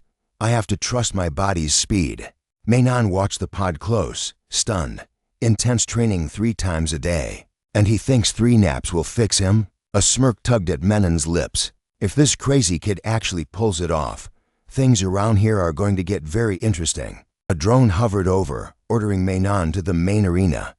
He cracked his neck. Finally, I hope they feed me a worthy opponent this time. Wu Gangju, a mountain of a man and judo master, landed heavily in the arena. From the VIP box, Unsha asked, "Isn't that Wu Gangju, one of the top 5 prospects?" Unsha's assistant nodded rapidly. Yes, the enhancement drugs gave him grip strength that defies logic. He can crush muscle and bone with a handshake, the assistant explained. Most opponents forfeit from the pain alone. But the real nightmare is his judo. Once he grabs you, he shatters your skeleton against the ground. Unsha glanced at the screen, and his opponent, this Mainan guy, ranked 45th. Hardly seems worth watching. That's the strange part, the assistant replied, checking his data pad. I have absolute zero information on him. Unsha raised an eyebrow. It seems Mainan was recruited directly by the combat wing. No background. No martial arts history. We don't even know what drugs he's on. Down in the arena, the spotlight hit Mainan. He stared blankly, slowly licking his own arm like a predator tasting the air. The announcer's voice boomed. Rank 15, the judo destroyer, Wu Gangju. The bell rang. Wu Gangju scoffed, cracking his knuckles. Let's not drag this out. I'll end you in a single blow. Mainan tilted his head, effortlessly dodging the first strike. Sure, he replied, his voice eerily calm. In a blink, Mainan appeared behind the giant. Your back is wide open. But Wu Gangju spun around, his grip locking onto Mainan. Gotcha. 1 point. Wu Gangju slammed Mainan downward to shatter him, but the ground exploded on impact. Dust filled the air. Suddenly, Unsha screamed. It was Wu Gangju hanging limply from the arena wall, embedded in the concrete. The assistant's jaw dropped. Trembling, I knew Mainan was good, but to end it that fast, that's a monster. The drone's robotic voice cuts through the tension. Match terminated. Wu Gang is unable to continue. His massive frame hits the floor with a hollow thud, life fading from his eyes. Victory belongs to Manan. In the VIP booth, Ikhayan Cha stares in disbelief. He demands answers. How did a monster like Wu Gang end up broken like a discarded toy? His assistant trembles, shaking his head.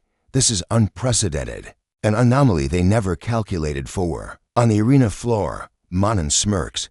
He predicts Sun Wu is about to wake up. Will he be forged in fire or burnt to ash? Meanwhile, the recovery capsule hisses open. Sun Wu gasps, air rushing into his lungs.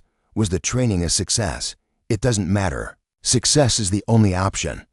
He rises, eyes burning with resolve. He must move forward. A dark thought plagues him. Is his mother truly safe? Can he trust that mysterious woman? Doubt gnaws at his mind like a parasite. He needs answers from that scout, that snake. A drone interrupts his thoughts. Speak of the devil. The scout is summoning him now. Director Chi's assistant waits for him. He orders the blindfold removed. A smirk plays on his lips. It has been a long time. Sun Wu lunges, seizing the man by the collar. You bastard. The scout doesn't flinch. He warns Sun Wu that death here yields nothing. Sun Wu sneers. He has nothing left to lose except the truth. Where are they? Sun Wu growls, his voice dripping with venom. Do you know where my parents are? The assistant's eyes gleam. Of course he knows. He reveals he is the one keeping them safe this very second. Liar, Sun Wu roars. He heard it clearly in the recovery room. The order to dispose of his parents.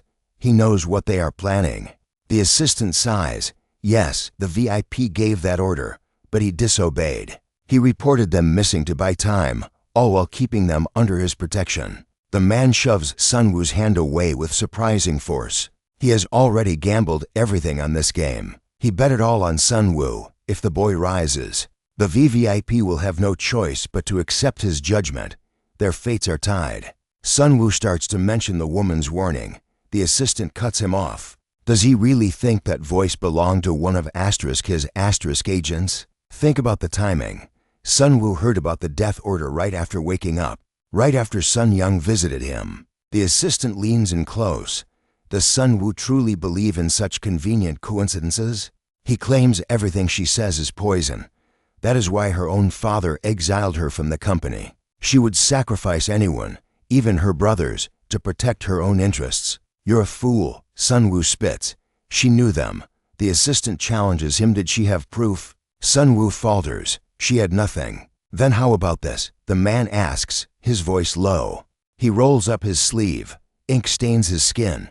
A message. Son, I am okay. Don't worry about me. Sun Woo freezes. That handwriting. It is his mother's. The assistant points to the date. Fresh ink. But Sun Woo hesitates. Handwriting can be forged. The assistant shrugs. The decision to believe lies with Sun Woo. But first, he will reveal the strategy. To reignite his boss's interest, the assistant played a dangerous game. He exaggerated the opponent's skills to set the stage. He needs a spectacle. If Sun Woo crushes this opponent, Director Cha is cornered. Victory solves every problem. Sun Woo's eyes harden. Who is the next target?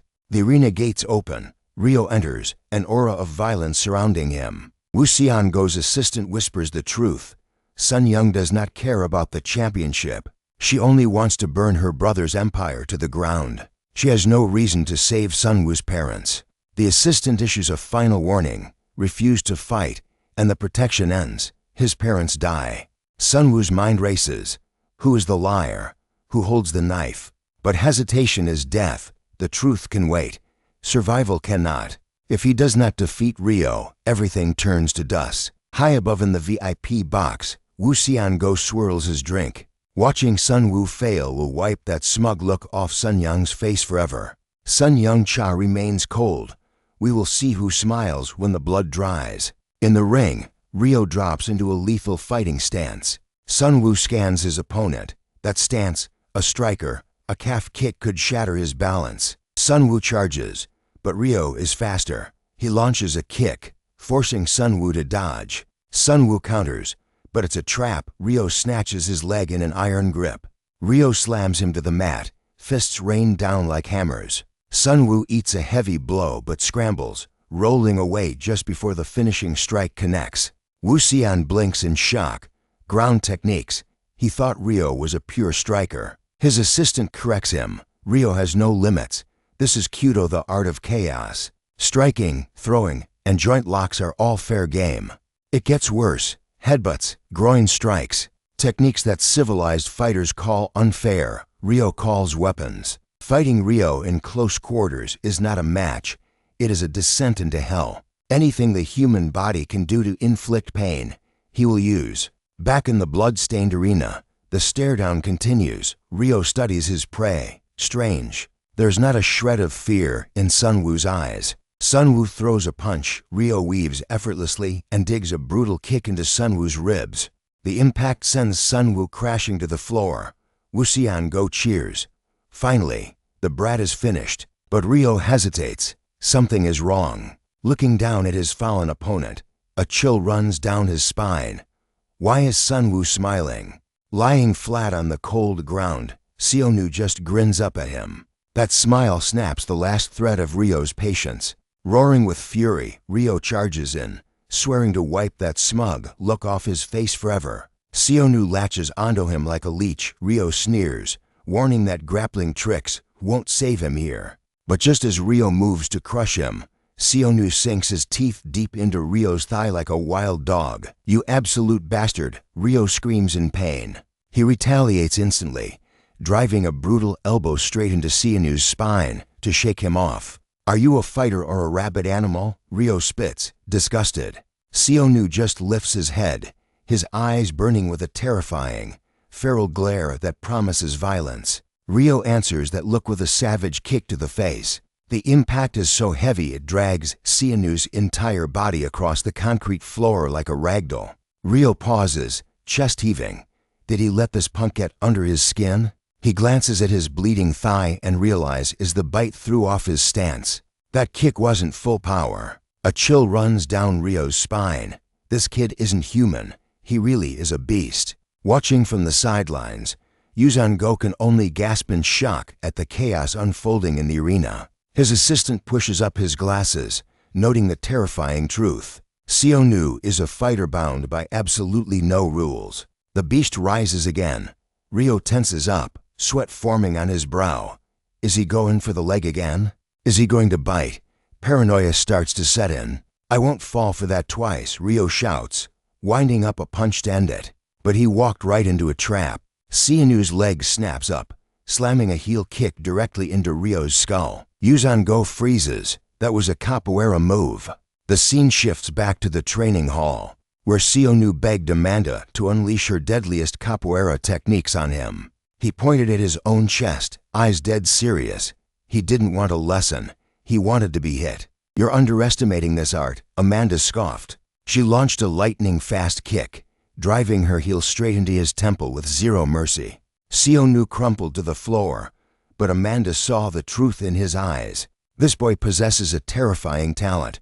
He can perfectly copy any technique, but only after his body survives the impact. Back in the blood-soaked arena, that stolen technique finds its mark. Seonu's heel crashes into Ryo's face with devastating force.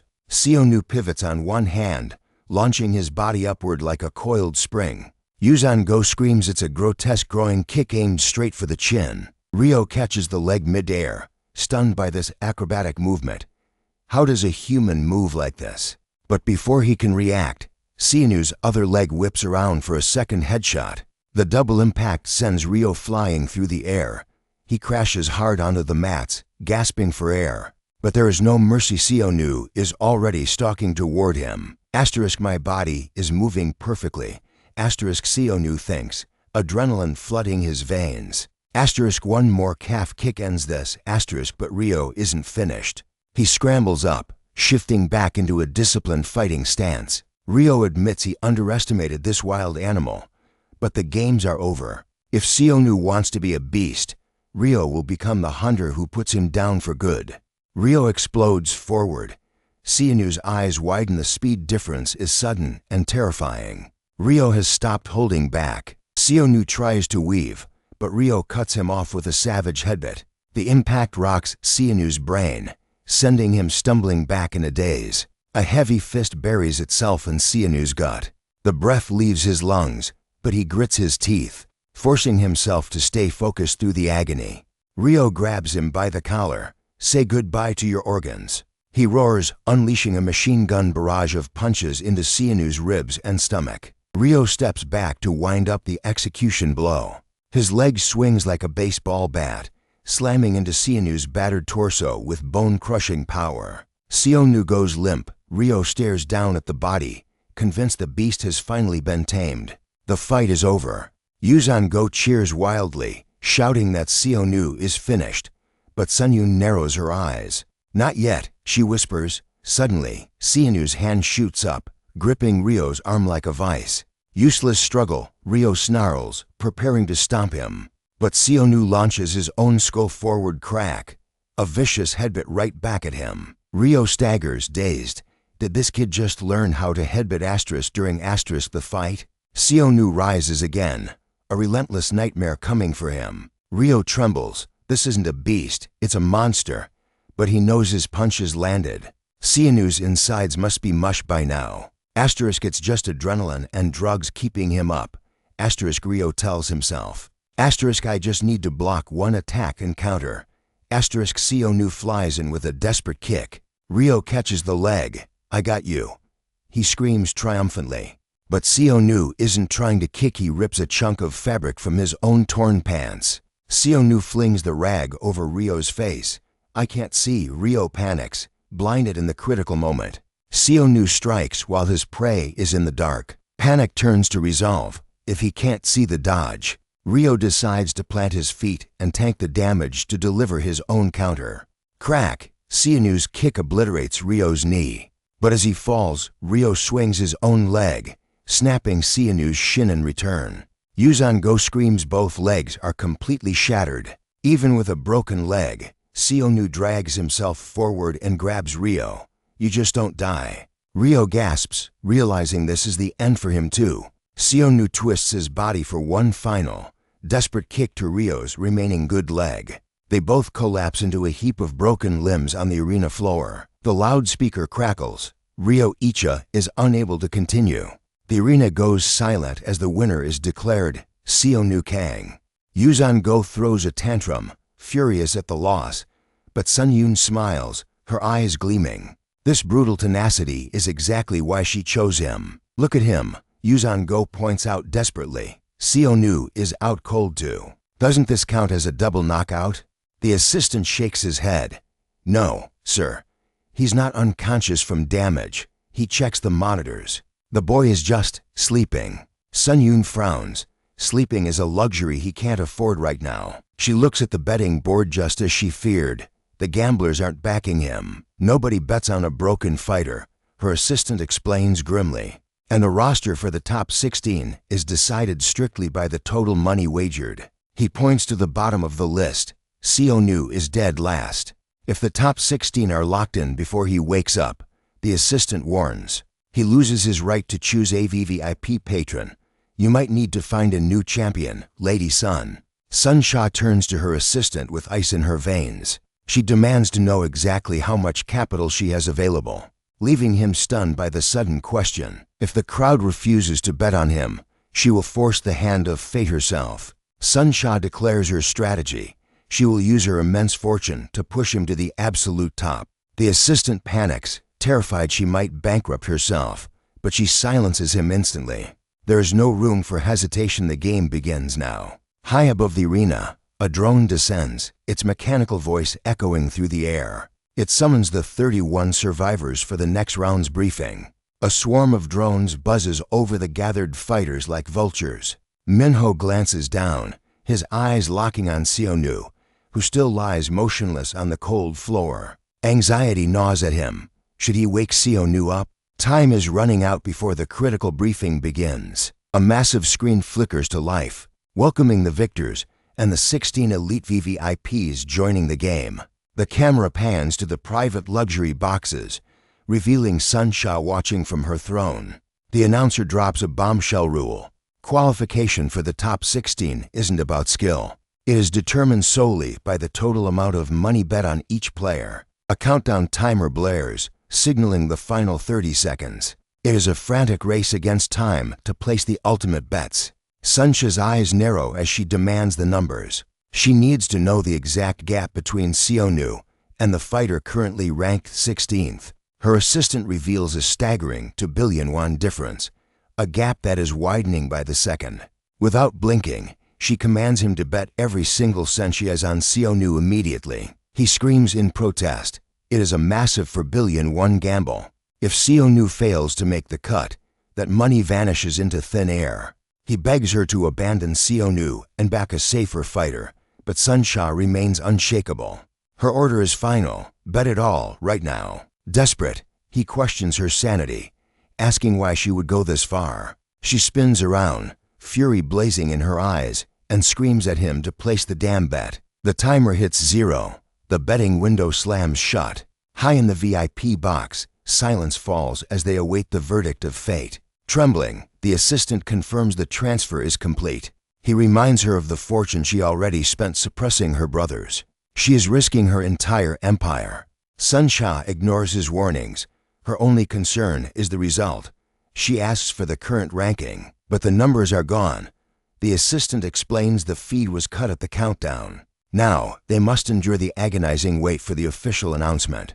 On the big screen, the mysterious figure takes center stage. The reveal begins now, starting with the elite top 5 fighters.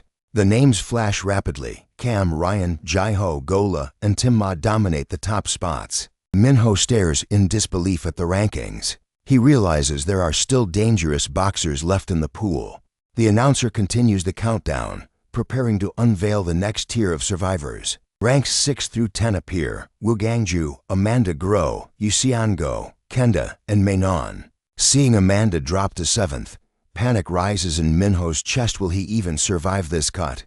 The tension ratchets up as the announcer moves to the final safe zones. Miguel, Bishop, Sunbum, Carl, and Ricardo fill spots 11 to 15. Suncha's assistant turns pale. There is only one single spot remaining. The figure on the screen prepares to announce the 16th ranked player. He reveals the massive total bet amount. It is for 0.6 billion won. He is described as a former street fighter, and the screen confirms Gubancho has taken the final spot. Suncha's assistant freezes, his face a mask of absolute horror at the result.